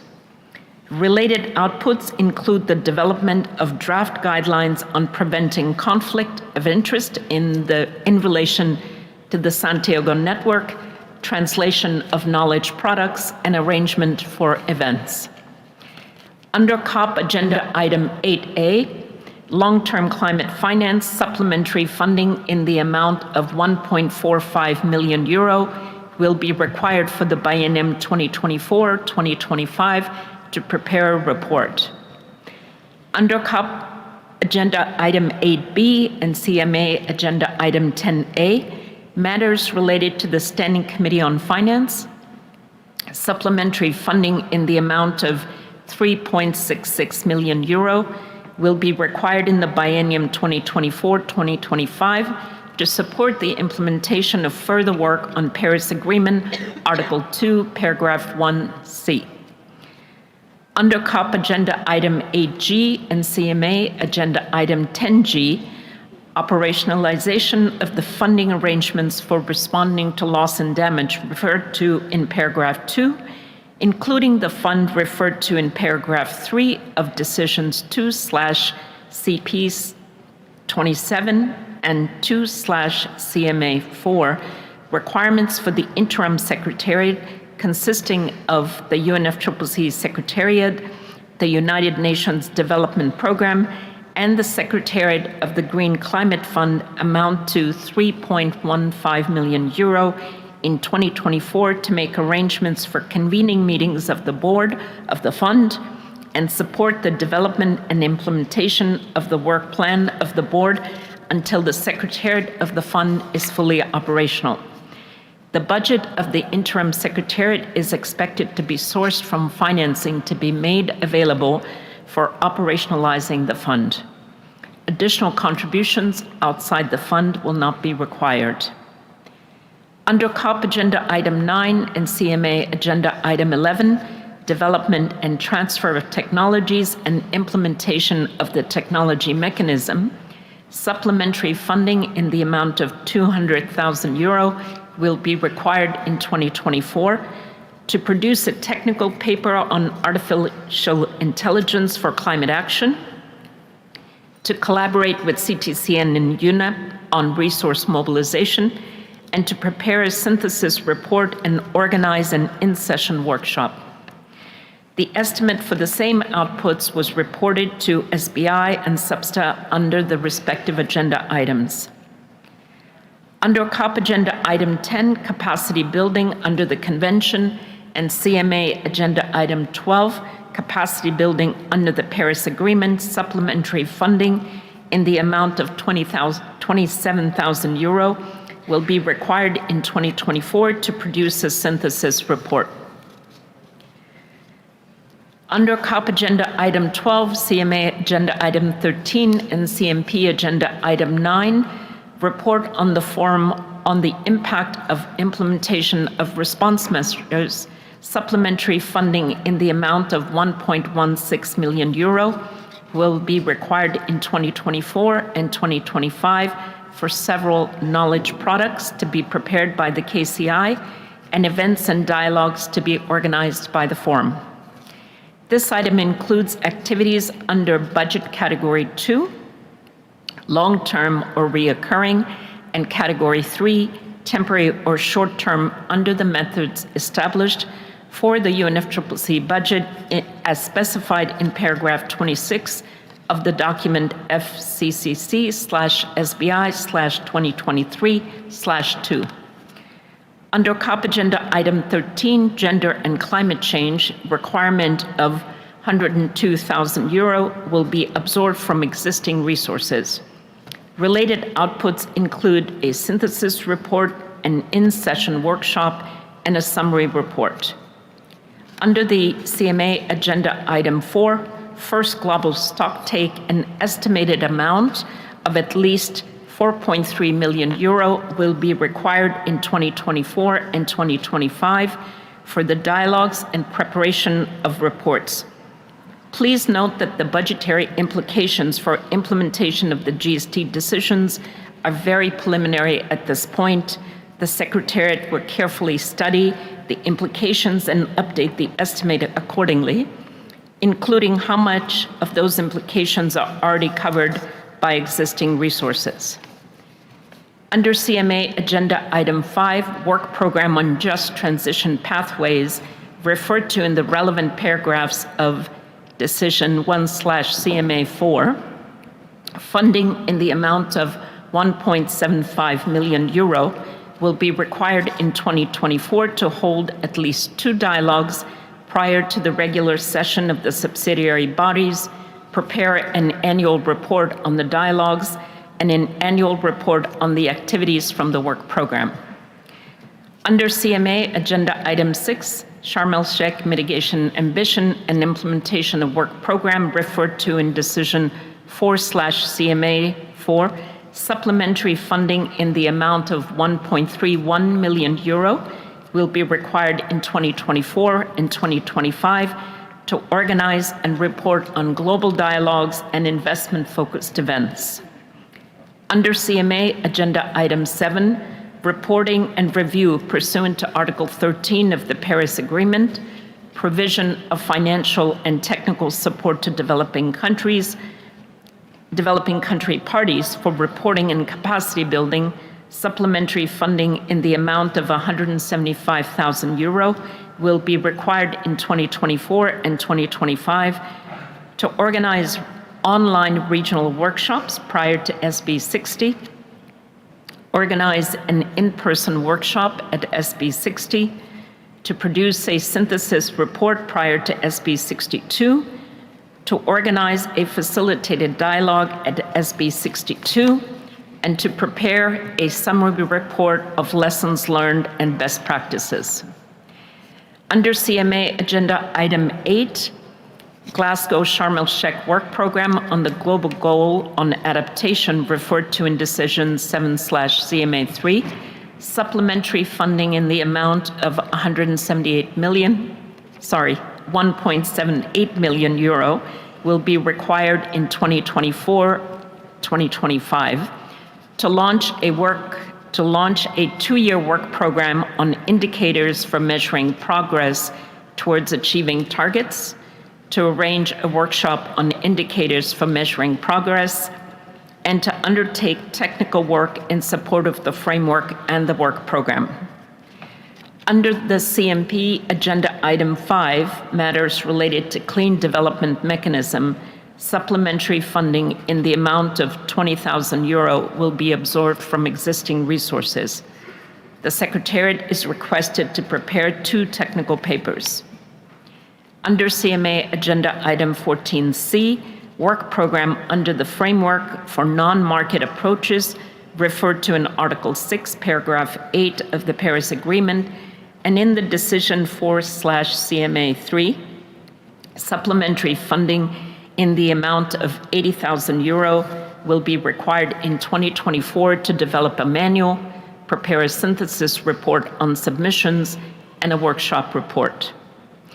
Unless specified otherwise, all activities under the aforementioned items are temporary or short-term in nature and fall under Category 3 under the established methodology for UNFCCC budget as specified in paragraph 26 of document FCC/SBI/2023/2.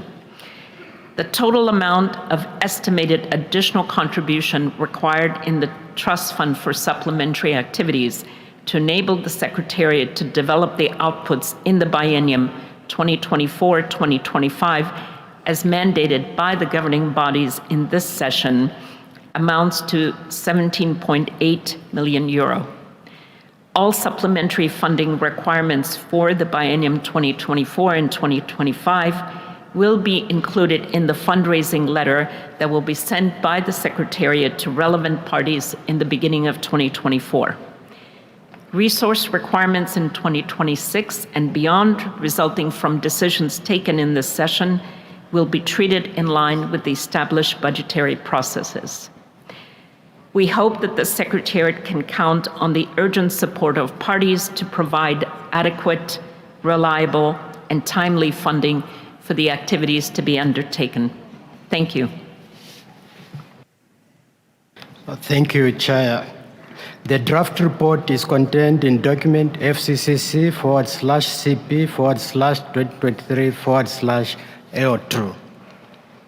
I invite the COP to adopt the draft report on the understanding that the rapporteur, with the assistance of the Secretariat, will complete the report and make it available to all parties.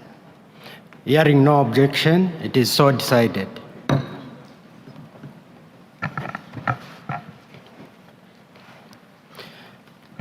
I invite the COP to adopt the resolution entitled Expression of Gratitude to the Government of the United Arab Emirates as contained in document FCCC/CP/2023/AO7 and FCCC/KP/2023/AO3 and FCCC/PA/CMA/2023/AO7.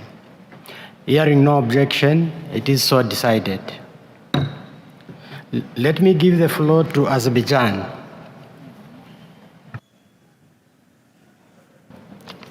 Thank you, Mr. Chair. The Conference of Parties expressed their profound gratitude to the Government of United Arab Emirates for having made it possible for the 28th session of the Conference of the Parties, the 18th session of the Conference of the Parties serving as the meeting of the parties to the Kyoto Protocol, and the 5th session of the Conference of the Parties serving as the meeting of the parties to the Paris Agreement to be held in Dubai. The Conference of Parties requests the Government of the United Arab Emirates to convey the city and people of the Dubai the gratitude of the Conference of the Parties, the Conference of the Parties serving as the meeting of the parties to the Kyoto Protocol, and the Conference of Parties serving as the meeting of the parties to the Paris Agreement for the hospitality and warmth extended to the participant. I thank you.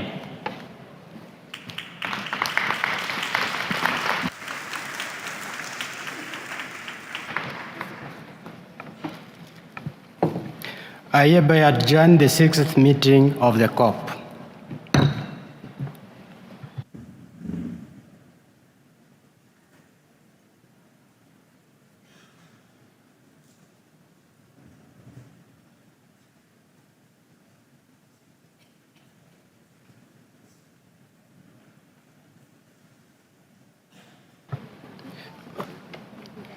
Dear delegates, I now open a joint 7th meeting of the Conference of the Parties. The 7th meeting of the Conference of the Parties serving as the meeting of the parties to the Kyoto Protocol. 7th meeting of the Conference of the Parties, serving as the meeting of the parties to the Paris Agreement. I will invite parties to make their statements. I will continue from the list of speakers earlier today. I urge parties to keep within the time limit of 3 minutes. I invite parties to upload your full statements on the UNFCCC website.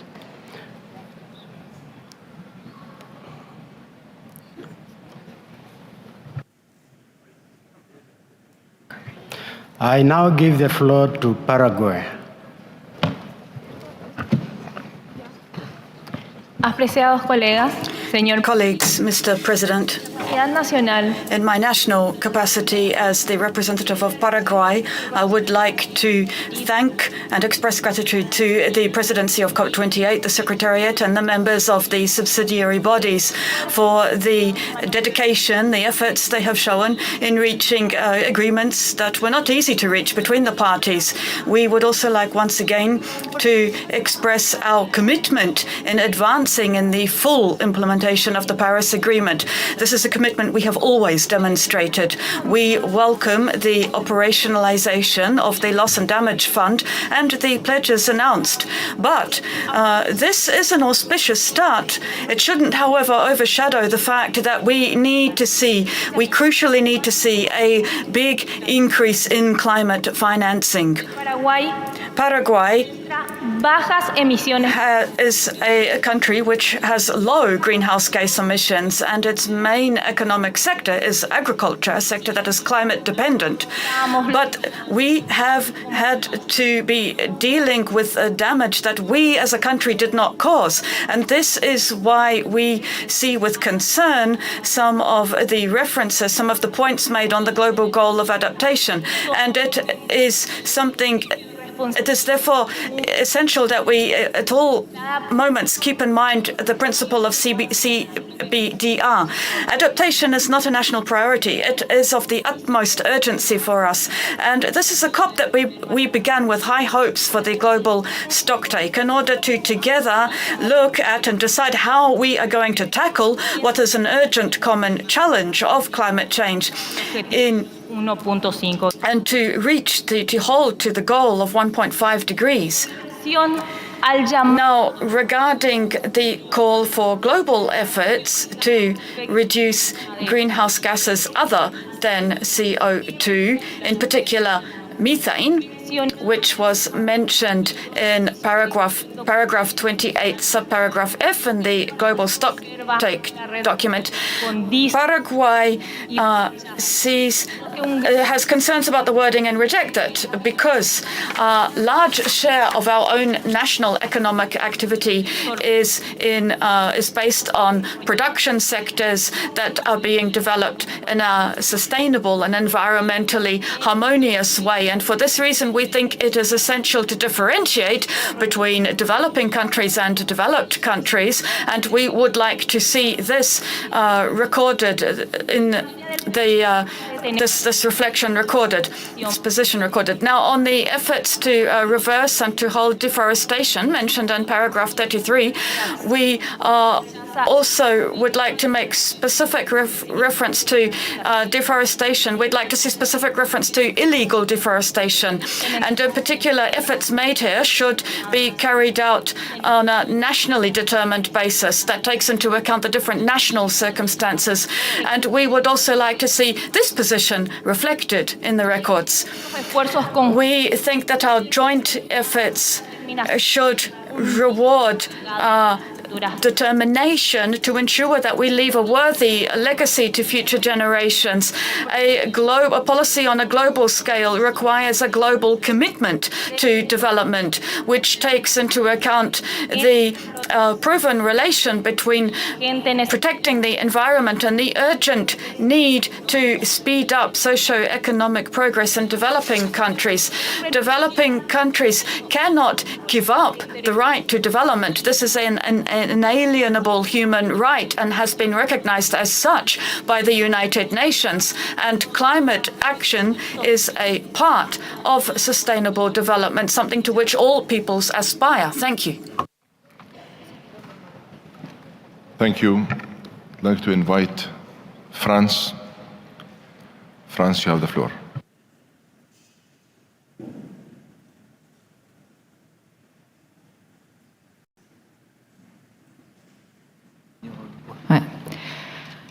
Monsieur le Président, Mr. President, ladies and gentlemen, I align with the statement made by the European Union, and I would like a national capacity to make the following points. The COP28 agreement, which has just been adopted, is a victory for multilateralism. This agreement is also a victory for the climate. 8 years after the Paris Agreement, we have marked a very important new stage in stopping climate disruption. This text contains firm language on phase-out of fossil fuels, calling for the first time for a gradual phase-out in line with the goal of 1.5 degrees. It's the first time that all countries are agreeing on this point, and I would like to thank all of the parties, because I know how much some of them had to leave their comfort zone as the presidency of COP28 called on us to do so. The agreement sets high ambitions for renewables and for energy efficiency, and also makes a mention for the first time of nuclear, and also calling for moderation in our energy use. This is an unprecedented effort. This is a strong signal to all actors and the markets. We would have liked the text to have a firmer commitment on coal and also on methane. The text returns to the most important messages of the IPCC reports on keeping emissions to 43% by 2025 and 60% in 2035.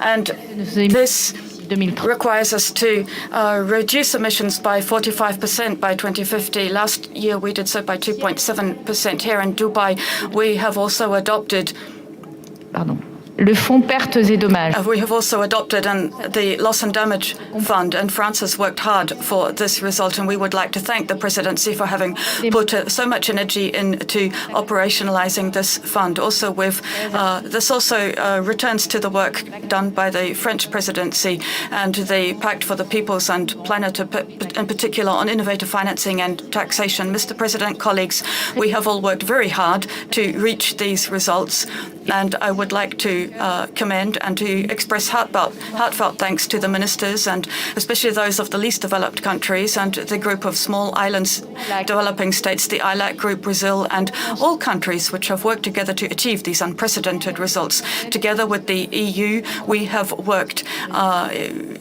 very hard to achieve these results.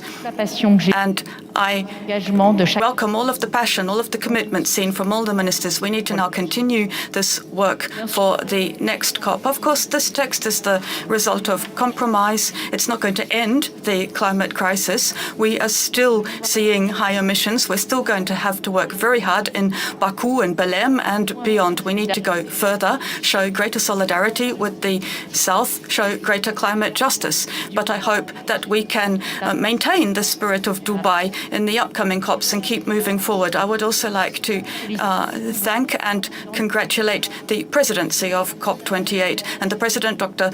Sultan Al Jaber, and his team for doing everything in their power to reach these ambitious results. Mr. President, I know that you and your team have worked extremely hard over these months. I know that you have kept in line with the science, and you can all be proud of the results. And I would like to thank you for your leadership, without which we would not have reached these agreements.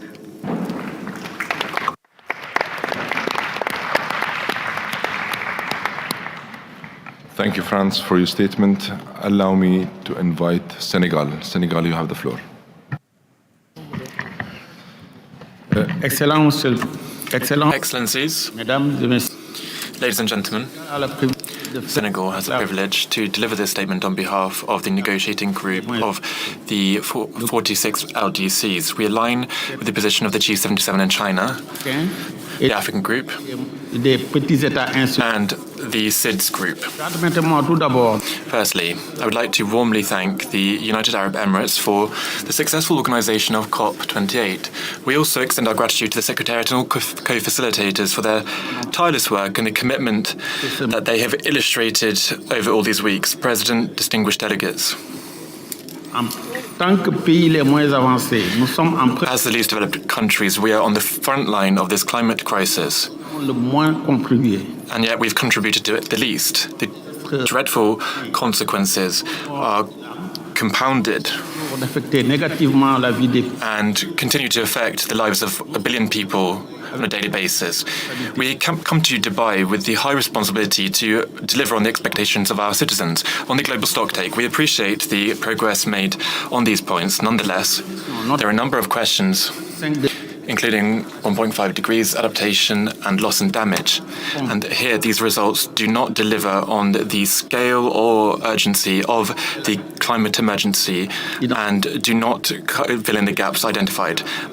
Maintaining the temperature increase below 1.5 degrees is of critical importance for us, the LDCs.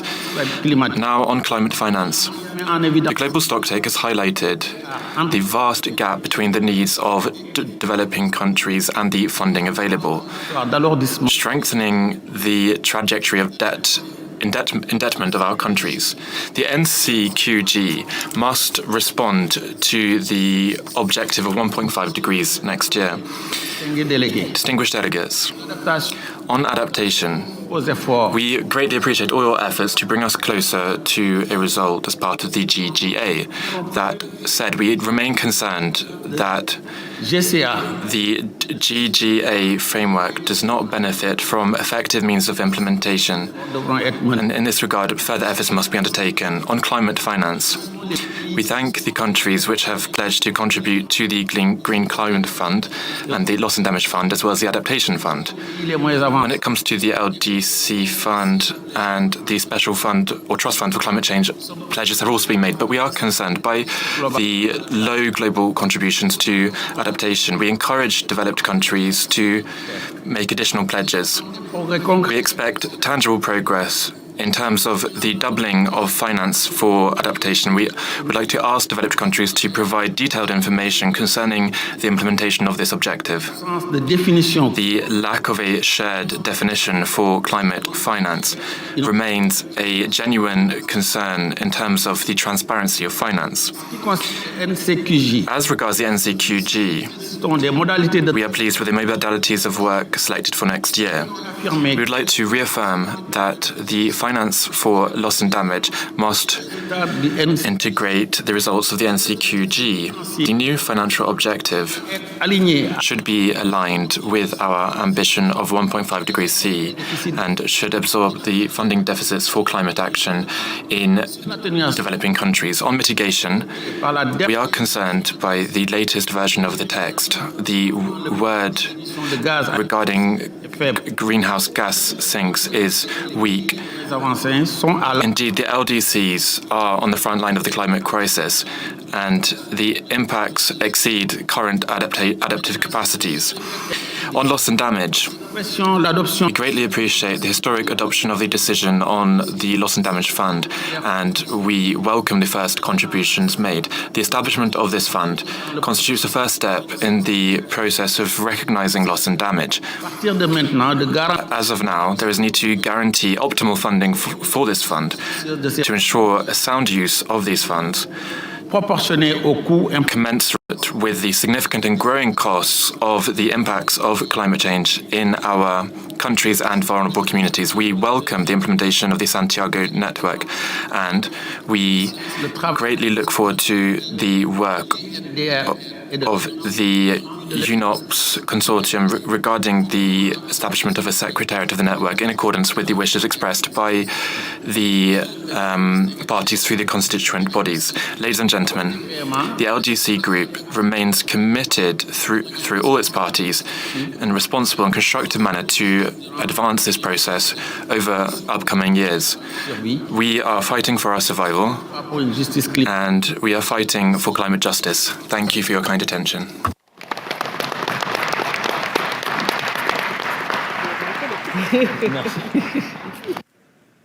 Thank you. I'd like to invite Indonesia to take the floor. Indonesia, you have the floor. Thank you, President. Mr. President, distinguished delegates, let me reiterate our deep gratitude and appreciations to you and the people of the government of UAE for the warm welcome, excellent arrangement made for hosting the COP28. On our first day, we have adopted a long-awaited outcome on the funding arrangement for responding loss and damage, along with the commitments from countries to contribute to the funding, including from the UAE. We managed to get an agreement and balanced text on important agendas. However, understand that some aspects need to be compromised, including on our parts.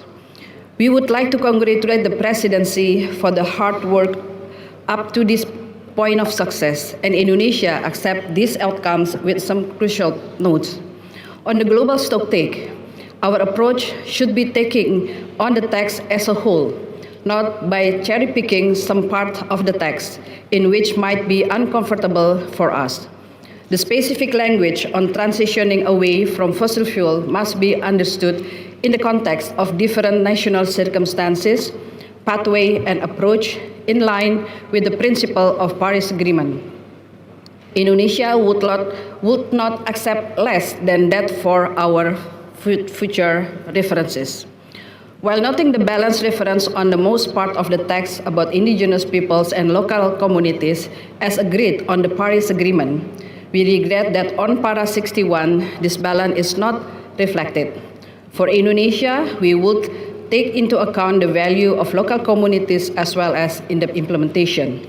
On the loss and damage, under the GST, we note of having a standing agenda item on loss and damage under COP, CMA, and its subsequent SBs. On finance, the text has indicated balanced views between the needs of developing countries and effort made by developed countries. For its implementations, action for developed countries to continue taking leads in mobilizing climate finance from a wide variety of sources and more global effort on transition in finance is matter. The fulfillment of climate finance pledge is a game changer. Mr. President, distinguished delegates, keeping the 1.5 degrees Celsius alive can only be done with action. We could not cover this goal simply by new and additional ambition alone. We need concrete implementation. Indonesia stands ready to work with all parties on the successful implementations and discussion on the remaining technical aspect as appropriate. Lastly, as others have done so, Indonesia would like to also extend its full support to Azerbaijan and Brazil as presidency of COP29 and COP2030 respectively. I thank you, Mr. President.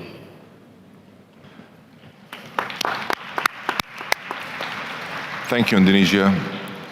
I'd like to remind all parties of the time limit.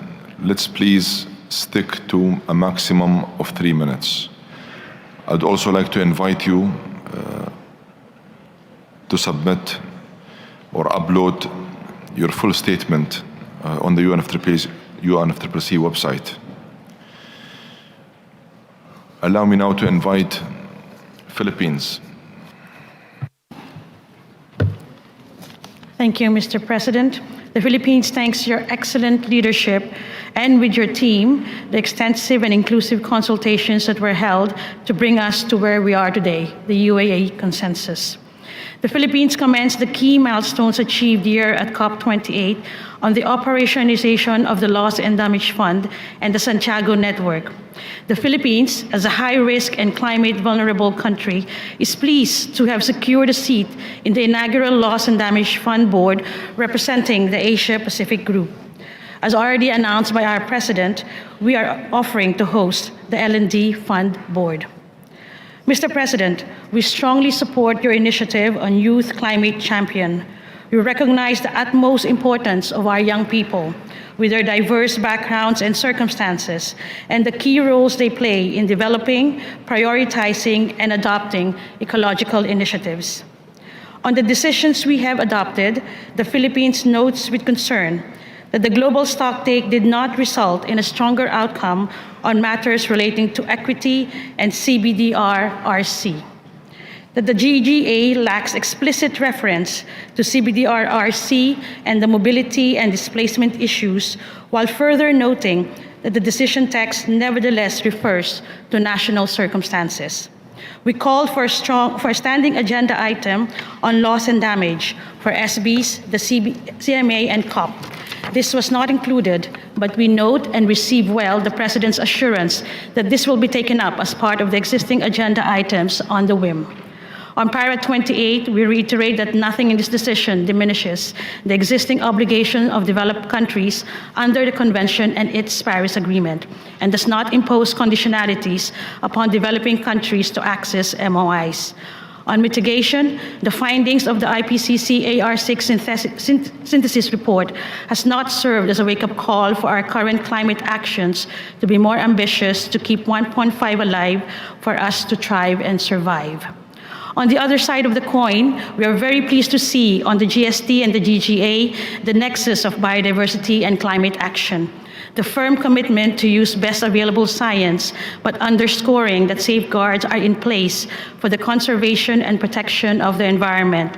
The adoption of the Just Transition Work Program, ensuring that transition is equitable and inclusive while minimizing the negative impacts on workers, communities, and vulnerable groups.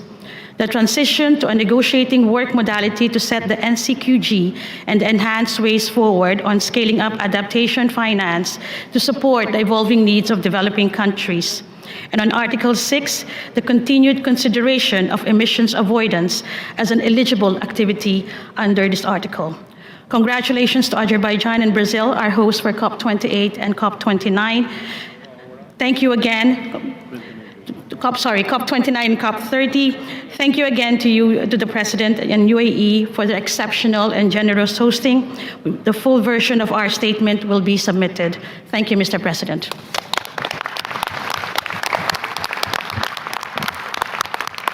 Thank you.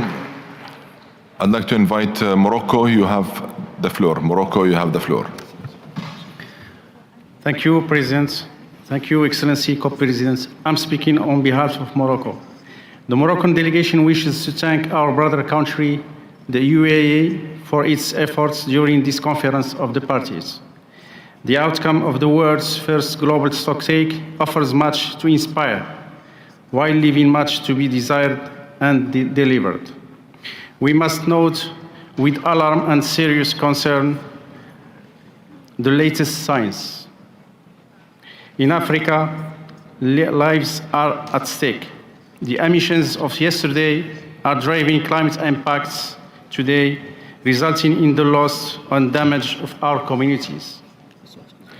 We express our solidarity with other countries around the world who are also facing emergency threats to the existence of their communities, especially in Africa and the Arab region.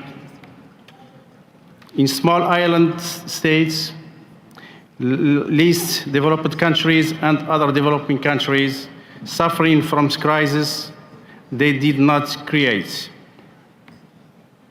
We welcome the UAE consensus on unprecedented new commitments, including tripling renewable energy, doubling energy efficiency, and transitioning away from fossil fuels in a just, orderly, and equitable manner. The global goal on adaptation, with its new and unprecedented collective targets, the operationalization of the loss and damage fund, which must respond to hundreds of billions of dollars being lost by developing countries. However, we join our brother countries from Africa and beyond in nothing regret that these commitments leave uncertain the means of their implementation. These commitments will remain undelivered unless supported by additional finance. We are afraid that we will not achieve these ambitions unless the developed countries meet their financial commitments under the Convention and the Paris Agreement. We would gently remind the developed countries that the Paris Agreement does include differentiation regarding the provision of finance. In the words of the Paris Agreement, developed countries must take the lead. This is based on the principle of equity and common but differentiated responsibilities and respective capabilities in the light of different national circumstances. This doesn't mean that developed countries are expected to finance everything, but developing countries are already paying enormous sums, too much of our public money, for the costs of energy transition, of adaptation, and of historic loss and damage for problems we did not create. This is on the top of development efforts in tackling human poverty, education, and health across Morocco and Africa. Excellencies, Mr. President, as Morocco, of course, we want to achieve emissions neutrality, to phase out pollution energies, and to adapt to climate change.